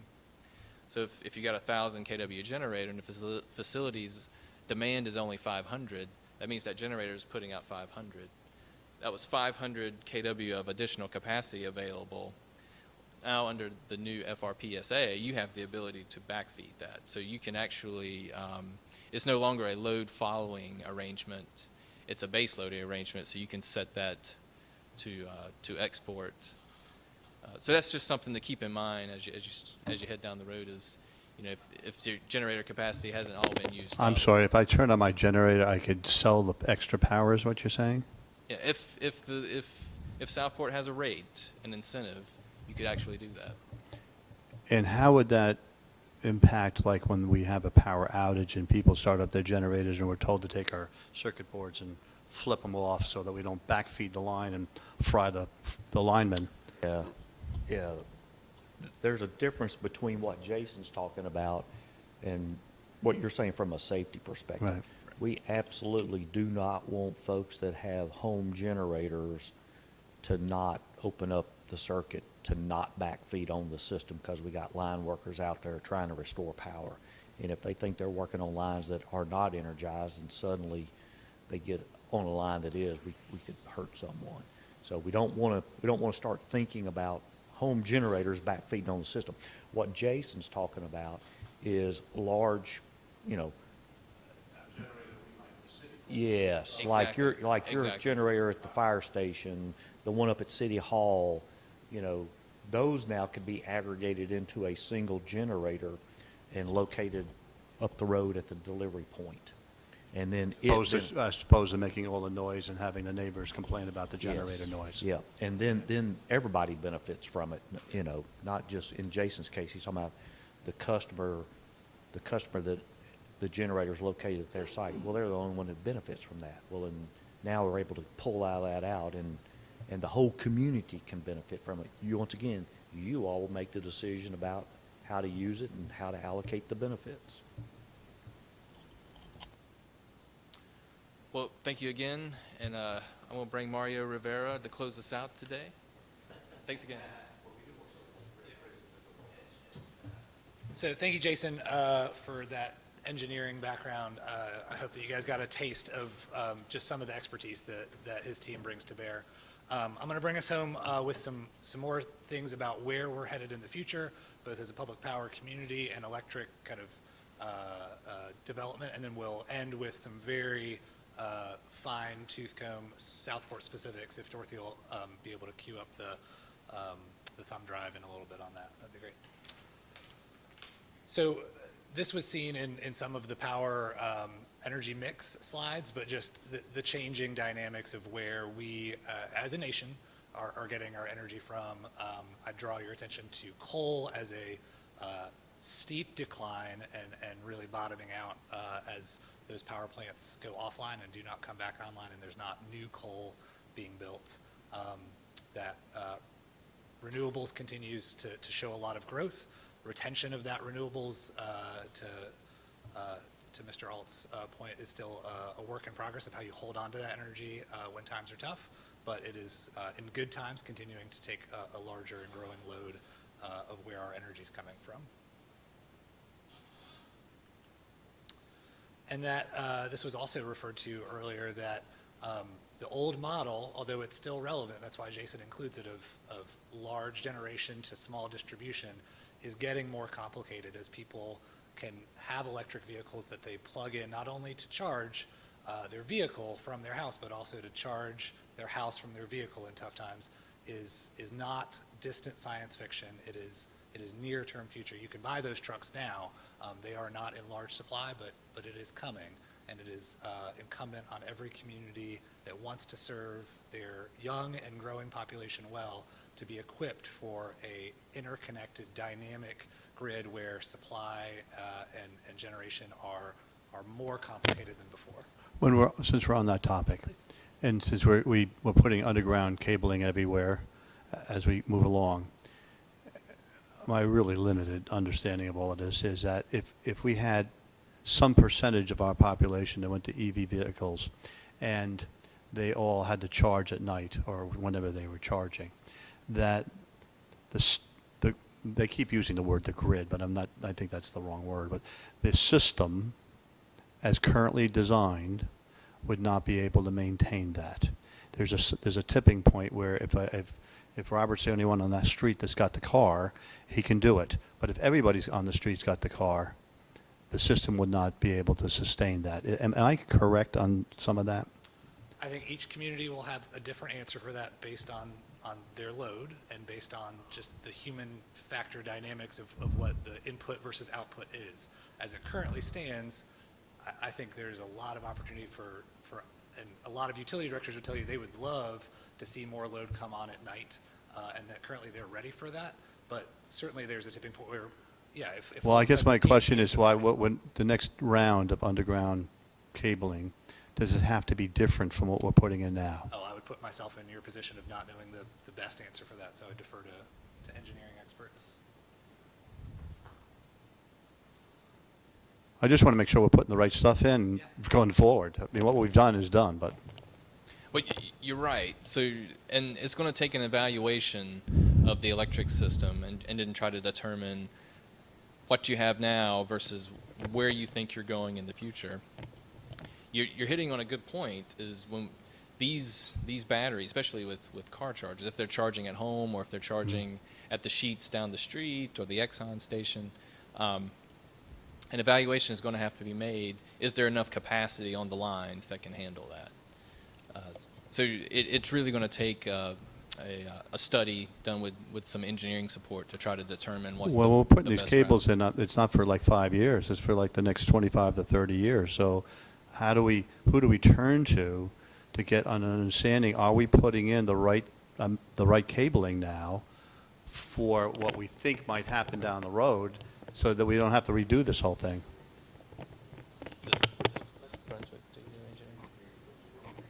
It's being engineered by Brunswick Electric. Yeah. Brunswick. Long-range plan that we have, we had it for 5, 10, 15, 20 years. Now it's, the last one I saw only covered 2 years. Yeah, but our plan has always been there was no EVs. Now the plan has changed because there's EVs. Yeah, so I'm just saying we probably have to circle back and kind of look at that whole thing to make sure the next round we put the right stuff in, because hopefully we won't have to touch those cables for decades. Yeah, and we'll touch on this in a bit in a few slides, but it's a really good point. As a part of public power and as part of Electricity's membership, you have two really great resources, which is one, the technical knowledge of folks like Jason and his team to collaborate with Ellie and folks in the electric utility. You also have the 100 other members who are either maybe a year ahead in the plan or still catching up at conferences, but also at Board of Commissioner meetings, and also just for us to connect you to other communities that are facing similar problems. Southport is a unique community in a lot of ways, and that's a strength, but the problems that communities are facing are not unique, and common solutions can be found through partnerships saying, hey, what are you guys doing to approach this in the next couple of years with underground cables? We certainly can provide some insights and expertise, but a lot of other communities will have answers that they've tried and can collaborate with them. This is just a brief snapshot for those who are interested, as I am, in customer service. You guys ultimately serve your residents of Southport and where they are in technology adoption. No surprise, smartphone and digital connection is on the rise and shows no sign of abating. One hope for the future is that you see that social media use actually looks like it's on the decline to 2021. Although not in our parents' generation. But the public power utility, the relevant municipality must be prepared for an interconnected generation as you guys are attracting new, younger professionals, and even not so young professionals, the ability to interface with your utility and other government services in seamless, connected ways through iPhones, through text capabilities, is going to keep you relevant and connected in a meaningful way. And that our teams are prepared to help with that. That customers continue to desire and expect a personal connection. And this is where public power communities are really well positioned. The idea that your electricity does not come from a multinational or a billion-dollar organization, but comes from your neighbors in your community, and that you are a stakeholder and owner of your utility is really meaningful to all generations, but especially our up-and-coming entrepreneur generation of Generation Z. Touched on this in earlier slides as well, but the changing understanding of what electricity looks like in the home is profound. You'll get, if you haven't heard from your customer service folks, confusion, frustration about bills. The rates may not change as often as people think that their bills are too high. And why are the rates changing? Electric usage continues to grow. Hasn't changed as much as when we installed AC units 30 or 40 years ago, but more people's doorbells now are live cameras and have a draw. And so usage of people's electric grid in their home continues to grow. Electrification of all kinds of things in the house is growing. So whether that's changing from a gas furnace that controls your heating to an electric heat pump in the future, people will continue to rely more and more on Southport Electric, on their utility to provide them not only creature comforts, but necessities in their home. And it's good news if load is growing and we're prepared to meet that need in a meaningful way, that positions Southport and other communities really well. So strategic priorities, these are for public power in our region. So in the last couple of years, your representatives on the Board of Commissioners and the Board of Directors, along with electricity staff, really worked on what is the goal of what does public power look like now and through 2030 as far as our priorities for strategic meaningfulness. And I'll dial each of these into services that you may or may not be aware of that Electricities has for your benefit. So we as a public power community, so North Carolina, Virginia, South Carolina, all of our utilities, to be and also to be recognized, because sometimes we're not great at bragging on ourselves. Our line workers are heroes. They go and they serve in tough conditions. They provide the utilities power that keeps us safe and warm. But we're going to be recognized as the leader in providing superior service, innovative energy solutions to communities and customers in our region. We're already doing that in a lot of ways, but we're going to continue to focus on that in the years to come. And then public power's purpose is to deliver value to our communities and our customers through, again, that collective strength, that collaborative ability to pull together as unique communities working together, knowledge and action while promoting a successful future. And who could argue with that? The values that you should see in all of our public power utilities and then in our electricity staff, what does the behaviors look like when we execute this vision? We're about safety, we're about reliability. People don't know public power utilities put other power providers' reliability stats to shame. utility restoration in bad events is often 2 to 3 times faster in public power utilities than it is in investor-owned utilities. You're locally focused, so the dollars that your residents spend on their electric utility gets recirculated 6 to 7 times in your community. It's not going to a shareholder's distribution and increasing the share rate. It's getting recirculated back through Southport and other communities. We focus on affordability, collaboration, and innovation. The strategic priorities of what does that look like, what are we really talking about and focusing on as behaviors that get us there. We'll dive into each one and talk a little bit about some of the programs that are ready to support you guys. So let's do future focused. We talked a little bit about some of the conferences and collaboration that you guys can access through both Electric Cities and also communicating with other communities who have faced similar problems and can learn from Southport as well.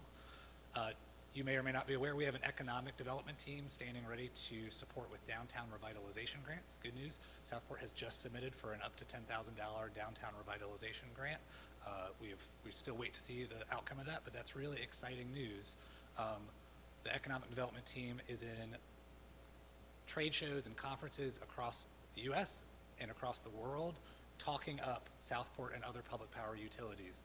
Jason talked about the meaningfulness in multinationals in Europe and telling a great story about low emissions power supply, the fact that quick restoration, high reliability, and community involvement are really big selling points to bring business and economic growth to towns like Southport.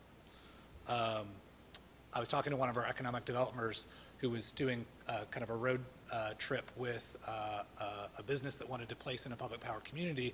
They were just talking about what it would look like to set up, and the business owner said, great, I want to meet with the electric utility director, and my colleague said, that sounds great, we'll set something up. The business owner got ready to leave saying, okay, that'll probably take 2 weeks to 4 weeks, and my colleague Kellyanne said, well, he's on his way right now. And the power of that person-to-person relationship that happens in municipal organizations is really helped supercharge that dynamic and say, wow, that is high-touch, white glove service that they can expect. The fact that they can go to a town hall and have a one-stop shop for permitting, electrical conversations, conversing with leaders in the community, as opposed to having to meet 6 different groups is huge when time is money for businesses. So that's important. We talk a lot about strengthening public power. We talked about some of the legislation and when you guys at Southport can combine with other public power communities to speak with one voice. In Washington and Raleigh is huge, and we're seeing legislative wins that come when we collaborate and speak with one powerful voice as a public power entity. Our communications team provides out-of-the-box talking points about energy education and energy literacy that your communication staff can take and put on their social media to help bring people in and get them excited about public power in your community. Customer-centered innovation is a keystone. Did you know that Southport can collaborate with our energy services, residential services, and a resident in Southport can request a home energy audit? They're complaining about their high bill. Someone from Electric Cities can come set up through Southport and come and inspect their house for free and say, hey, did you know there's about 6 or 7 different lists of things you can do to take better control of your energy bill. That's a win for the utility team, it's a win for the customer, and it's free to both Southport, and it's a part of your Southport membership.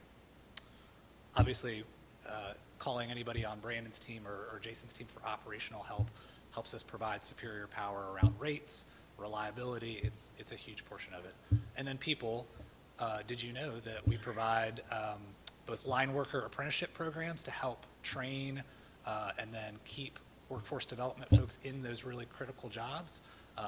If you come to any of our conferences, you will see a lot of our workforce in the electric utility, especially the municipality part, is aging out, and we're still trying to figure out how we collectively can recruit strong folks to come in and take that handoff from the generation that's worked so hard to provide that reliability and great service.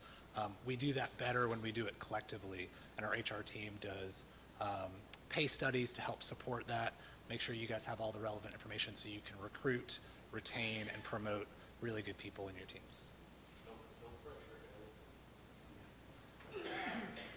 And then I'd be remiss without talking about one of our biggest points of pride is the fact that as a member of Electricities, you guys are part of a really powerful mutual aid program where when disaster strikes, we've been really lucky over the last couple of years in North Carolina to avoid the worst of hurricane seasons, but that luck will eventually run out. And I'm gratified to know that we're part of a significant system that provides mutual aid to all of our communities when they need it, and other communities like Southport are ready to send aid when they're able to, and that's huge and something that we're really proud of and is a huge benefit to all of our members.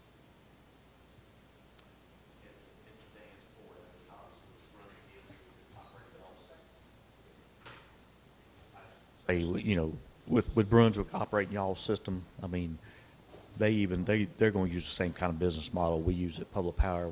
We're going to move crews around. We may bring crews in from the western part of the state to the east to help out, vice versa. The co-ops do the same thing. They move crews all around to help in times of need.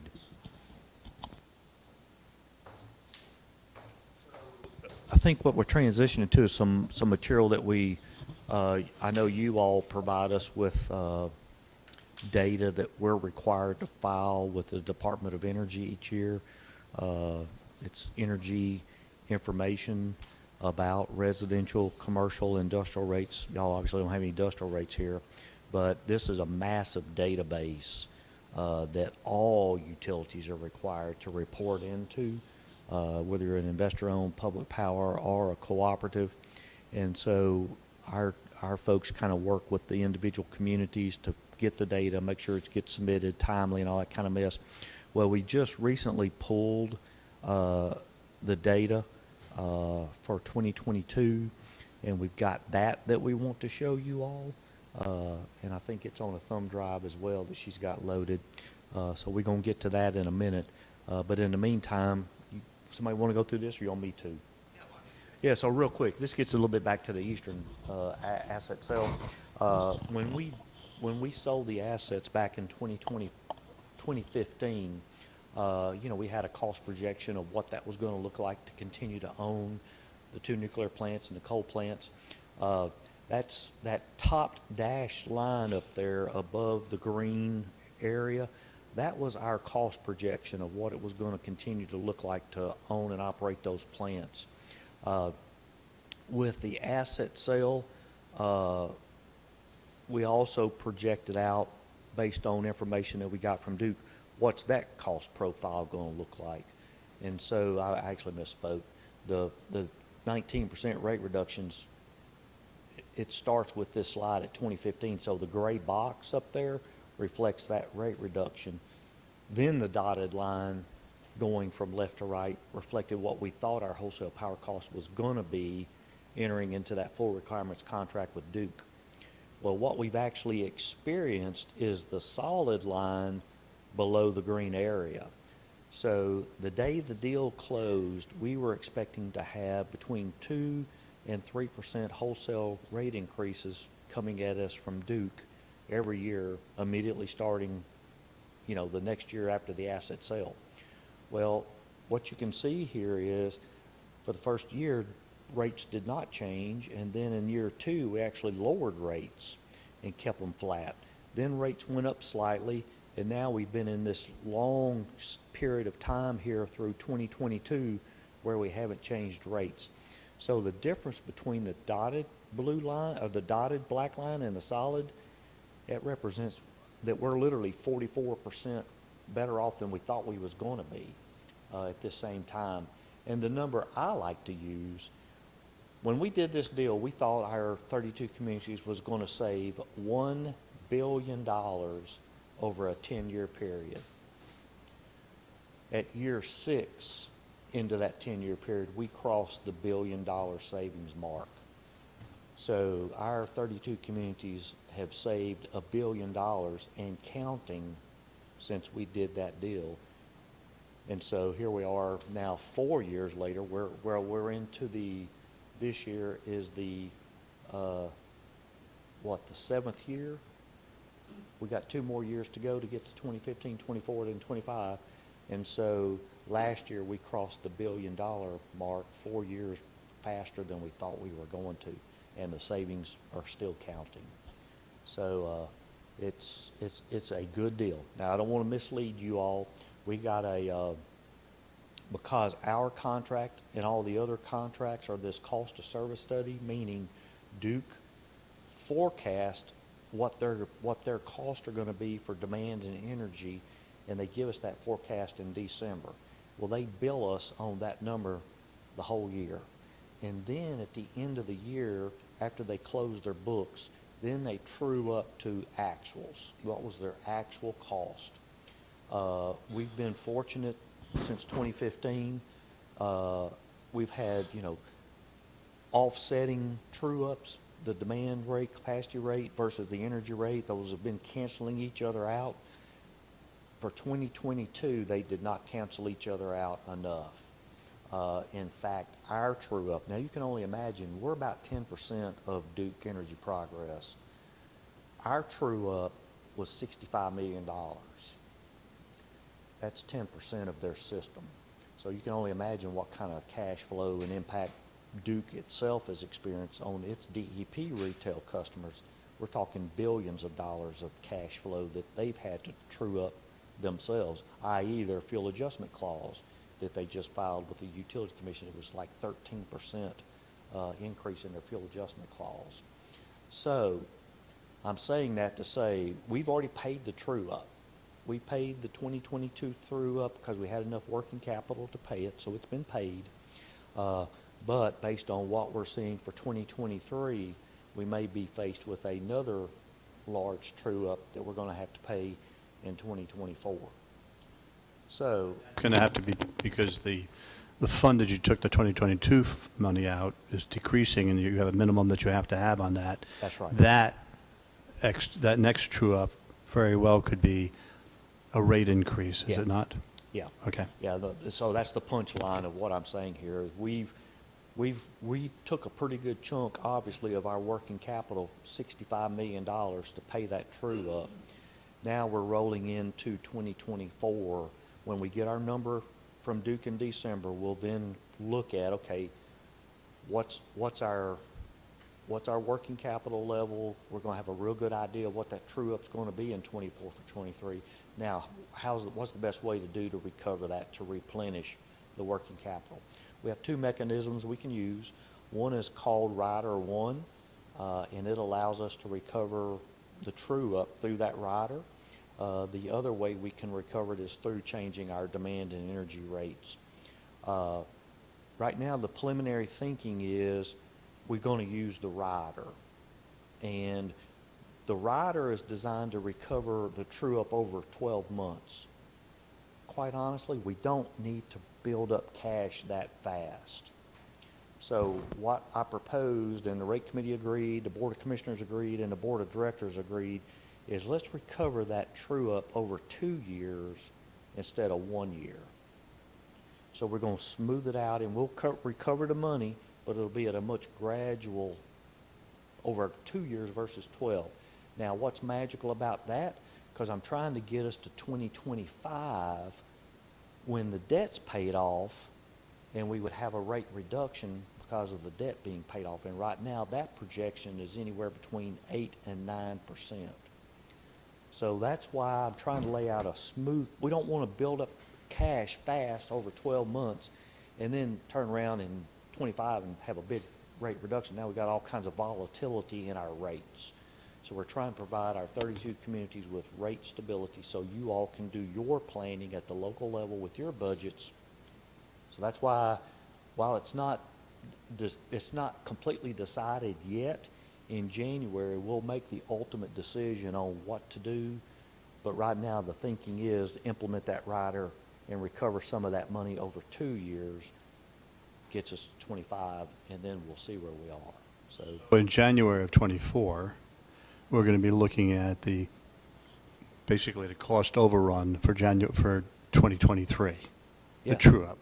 Yeah. And the rider could, since that's a term that not the average person doesn't use, would that be the equivalent of a special assessment? In Yeah, other or- words, instead of raising rates, we say to each jurisdiction, come up with this much money, yeah. however you want to come up with that much money. Well, And I think what folks are all going to lean into, I don't think any of the 32 communities is going to write us a check for their amount. I think they're going to say, you bill me every month, in addition to that month's power bill, you bill me every month 1/24th of what I owe you. Well, how do you do that when you don't know what 2024 is going to look like? Well, that's why when we get to January 24, we're going to know what 24 looks like. Because in December, they're going to tell us what they're going to bill us on.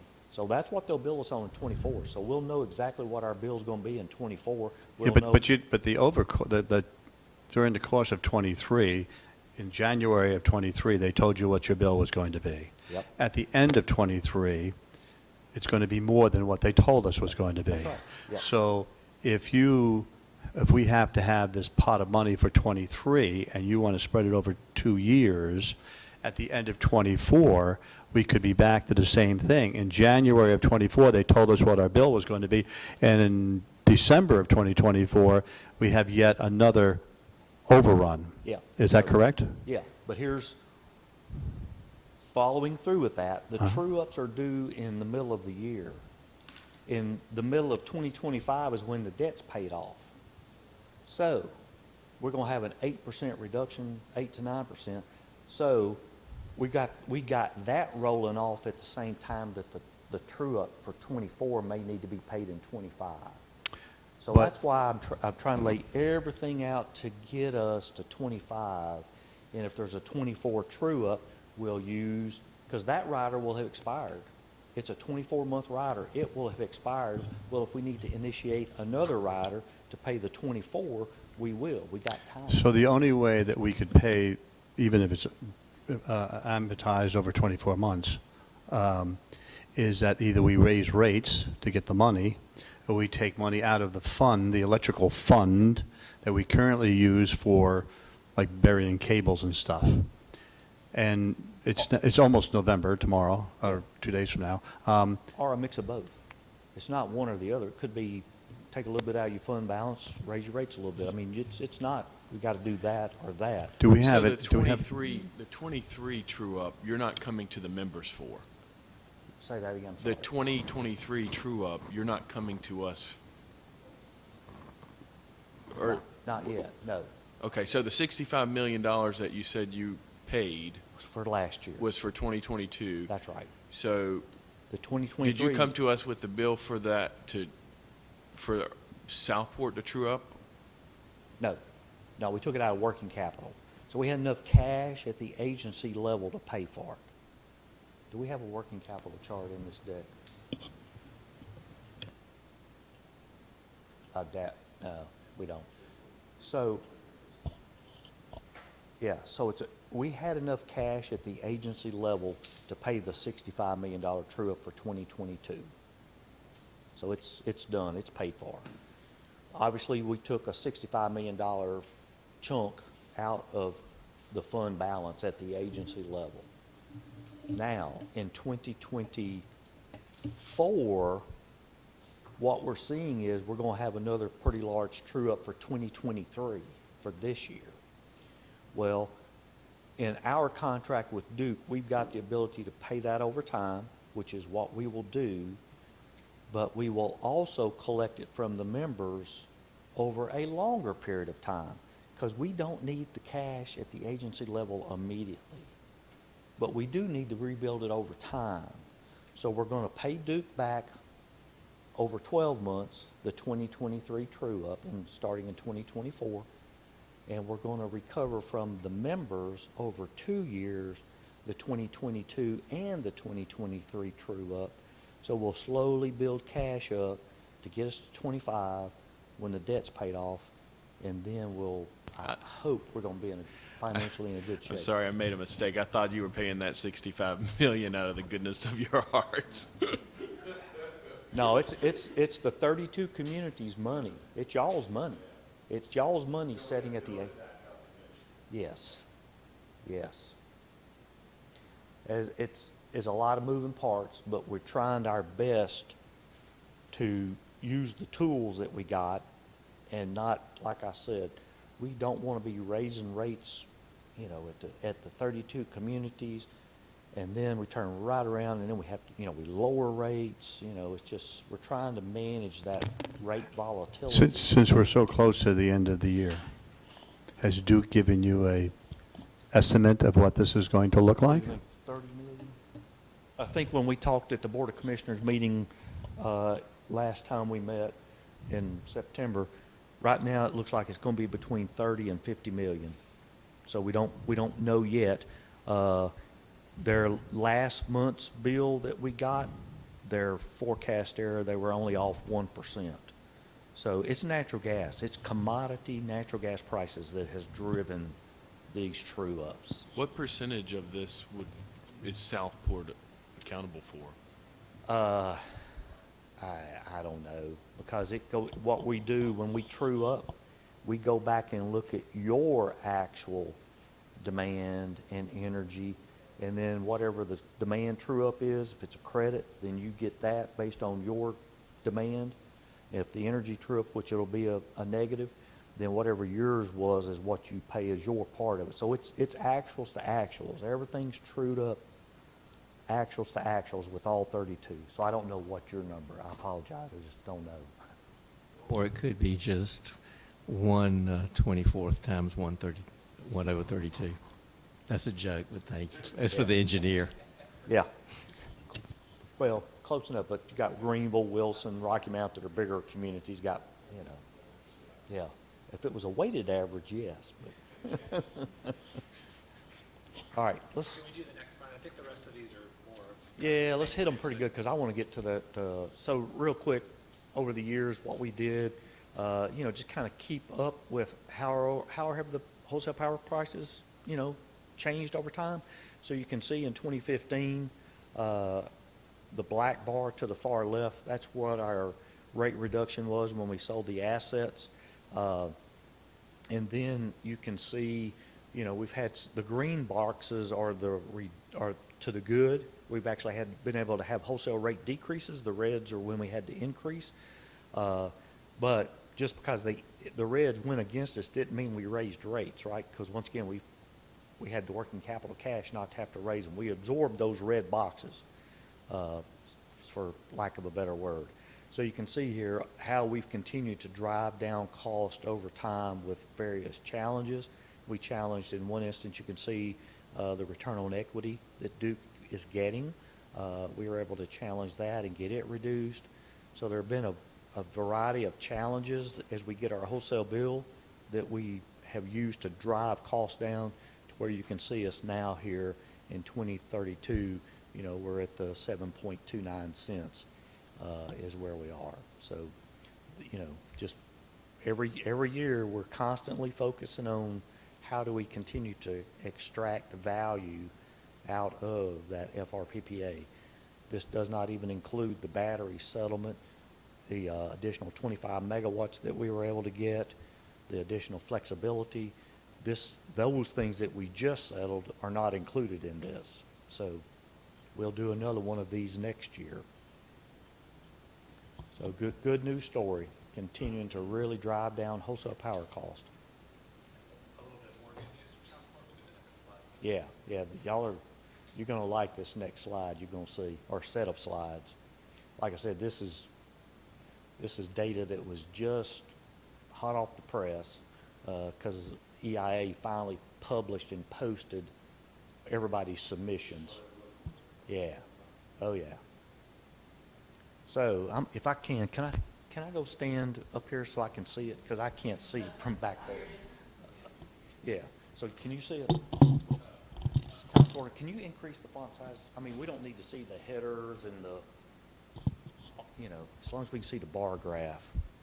There you go. That's even better. Okay, so can you scroll up just a little so it doesn't cut the names off? All right, so when we collect this EIA data, we then go in and do a comparison. Now, this may be slightly different than your current residential rates. I don't know if y'all made a rate change or not in your residential rates, but does this thing got a pointer on it? Yeah, but it doesn't work on the TV. Okay, all right. So what we've done here is we've taken our 32 Eastern Agency communities residential rates, and then you can see we've also plotted in some other communities, and I'll start over here at the far left. So the public power community that has the lowest residential rates is Selma, 10.83 cents. And that's what they're charging their customers. Yeah, this is what they're charging their customers. And you can move along here, so you see Fayetteville Public Works. They're not part of Eastern Agency, but they're under a very similar power supply contract. So you can see their rates are at 10.05. Well, so you kind of see the flow of the graph. Duke Energy Progress is the green bar, the second green bar at 12.18 cents. So that's what Duke Energy Progress's retail customers are paying. Then, as you move along, and where are you at on there? I saw it a while ago. Yeah, left. Yeah. I knew it. I knew I saw it earlier. So 11.86 cents. So y'all's. Oh yeah. Yeah, things are improving. All of our communities, it's improving. So yeah, so you're at 11.86 cents. Duke Energy Progress is at 12.1. And I know you all compare and talk a lot about Brunswick EMC. They're over here, the first, second, third, fourth, the sixth green bar from the left at 13.89. So Brunswick EMC's retail customers are paying 13.89. Here in the city of Southport, they're paying 11.86. Yeah.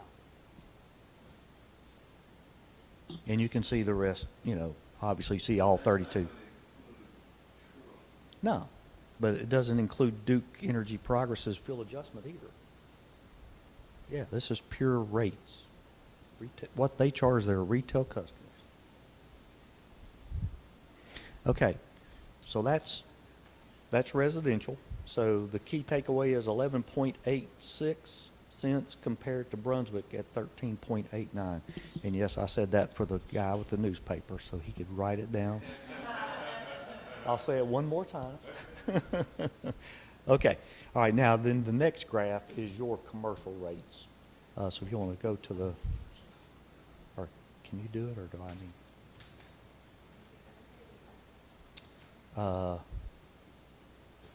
Yeah, I think that's the same graph.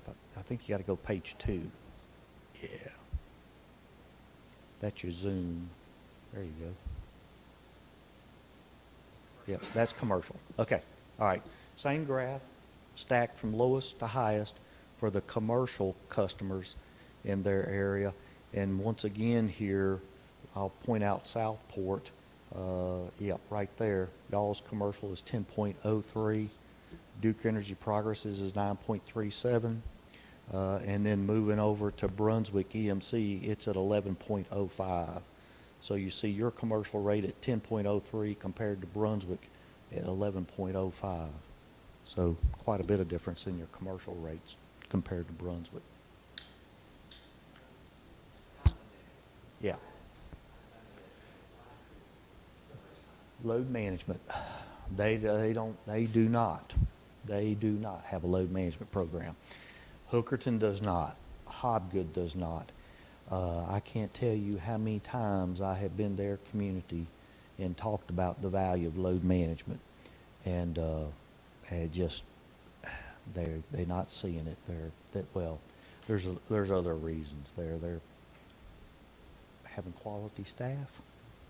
You see what I'm saying? Having properly trained staff to be able to operate the system is a challenge. Yeah. Anyway, good news. Very good news. And yeah, and I've even got, I don't have it with me, but I've continued to plot the Duke Energy Progress because of their carbon plan and the changes that they are proposing. I think they've got some 3 and 4% increases that are beginning to come in the next few years. I continue to plot out what's that green bar going to do over time based on their announcements, and it just continues to go to the right.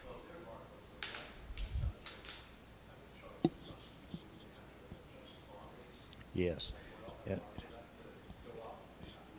And that's why, And that's why when we negotiated our asset sale and we negotiated our contract, we built in some off-ramps for the agency in case market conditions change for certain things that we can do between 2025 and 2035. Can't take off our base load, but we could take some of our supplemental and do some things with it. So, yeah, we'll see. We'll see. Now, we got a good contract with this peak shading, and we haven't been able to find anything better, but at least we got to look at it, right? We got to do our due diligence. So just one last question. So Tarboro, Kinston, Wilson, Rocky Mount, geographically, they're all very located together and their rates seem similar. Are they unified in some way, or do they just have good staff, or? They're not unified in some way, but a lot of the programs they offer their customers are very similar. Yeah, very, very similar. Yep. Now, obviously, you got Greenville with the university there. You've got the significant medical presence with ECU. So they're, but they're just in a unique position, with the things they're doing with load management and all that. They're able to keep their costs down. Yeah.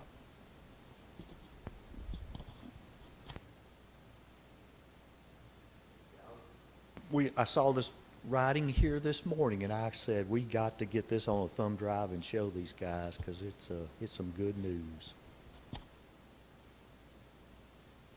Are you able to send these to Ellie somehow, these charts? Okay, thank you.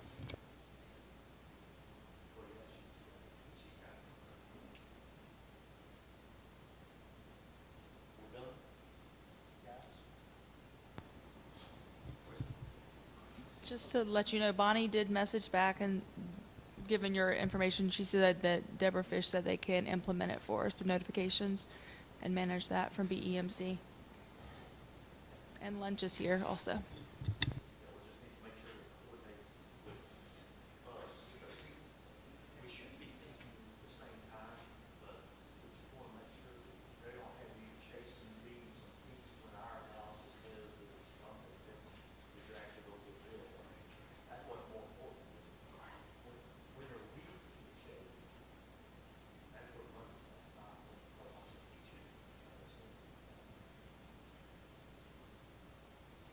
Okay, this has been excellent discussion. Any questions from the board?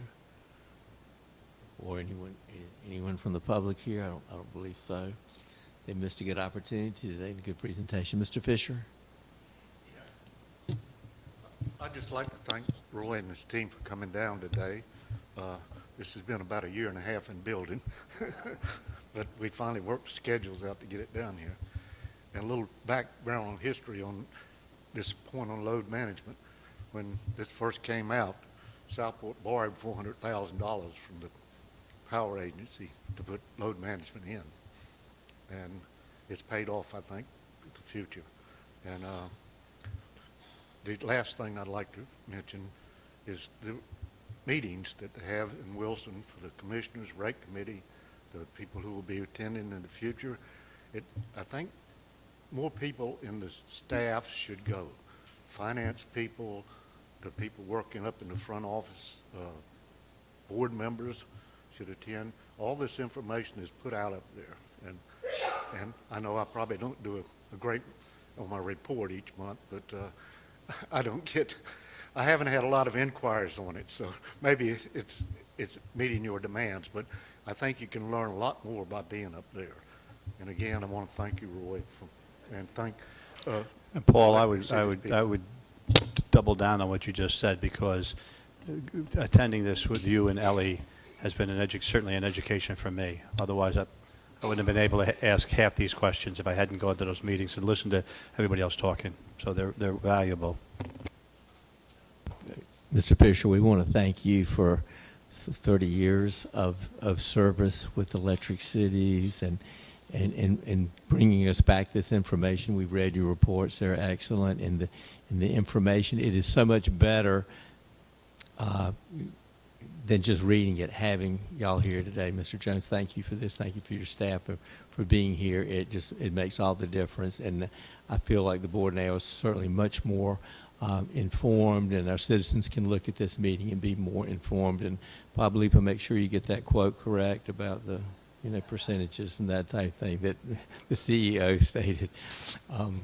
The benefits of this public power that we have in Southport and the blessings that we have for electricity and the costs will be going down. And Superintendent Ellie Pittenger, thank you so much for your service as well and keeping us going, and the importance of engineers, as we know. And Tom Stanley, thank you as well for helping to keep the lights on. And let's think about when we have these disasters, when the lights are out, you feel it, you know it, and they do really get them restored back quickly. So we thank you for that. Any board comments, Mr. Carroll? Alderman Alt? No, sir. Reverend Alderman Lowe Davis? Mr. Lombardi? Mayor Pro Tem? I just want to recognize that one of the things that did not get said here was that Electric City also serves as a partner with us in other ways, and we kind of touched on it with the $10,000 grant, but you helped us initially with a huge website conversion several years ago. So it's like we have more staff and more opportunity working with you, and I just think that's an important thing that I've been on the board longer, so I'm aware of all this, but I think it's important for us to recognize that you're a good team member. I think you hit the nail on the head when you said a partnership, because that's exactly, hey, y'all are our boss. We do what you ask us to do, Yeah. Mr. Roy, the folks back home weren't able to hear what you had mentioned about the alerts and the BEMC and Electric Cities working together. Do you mind repeating that into the microphone, please? Thank you. Just saying that it sounded like Dorothy was able to get some information about Brunswick EMC sending out the alerts times to curtail and interrupt load, and I was just commenting that we need to make sure we're coordinating with us on those, because we're the ones that are monitoring it to get the billing benefit from it, to be able to save the money. So we want to make sure that we're hitting the peaks at the time that we're seeing, that we're going to hit them in order to realize those savings. Thank you. Any further questions or comments? I'll, again, thank you so much for this wonderful meeting and the information. Thank you again, Mr. Jones, and your team. Thank you so much. Yes, and your team behind you. Yes, it's a great effort that all of y'all have done. So Jason and Dan, and of course the bodyguard Brandon. So thank you for being here, and I'll entertain a motion to adjourn. Alderman Carroll and Alderman Lombardi, all in favor? Okay, meeting adjourned. Thank you.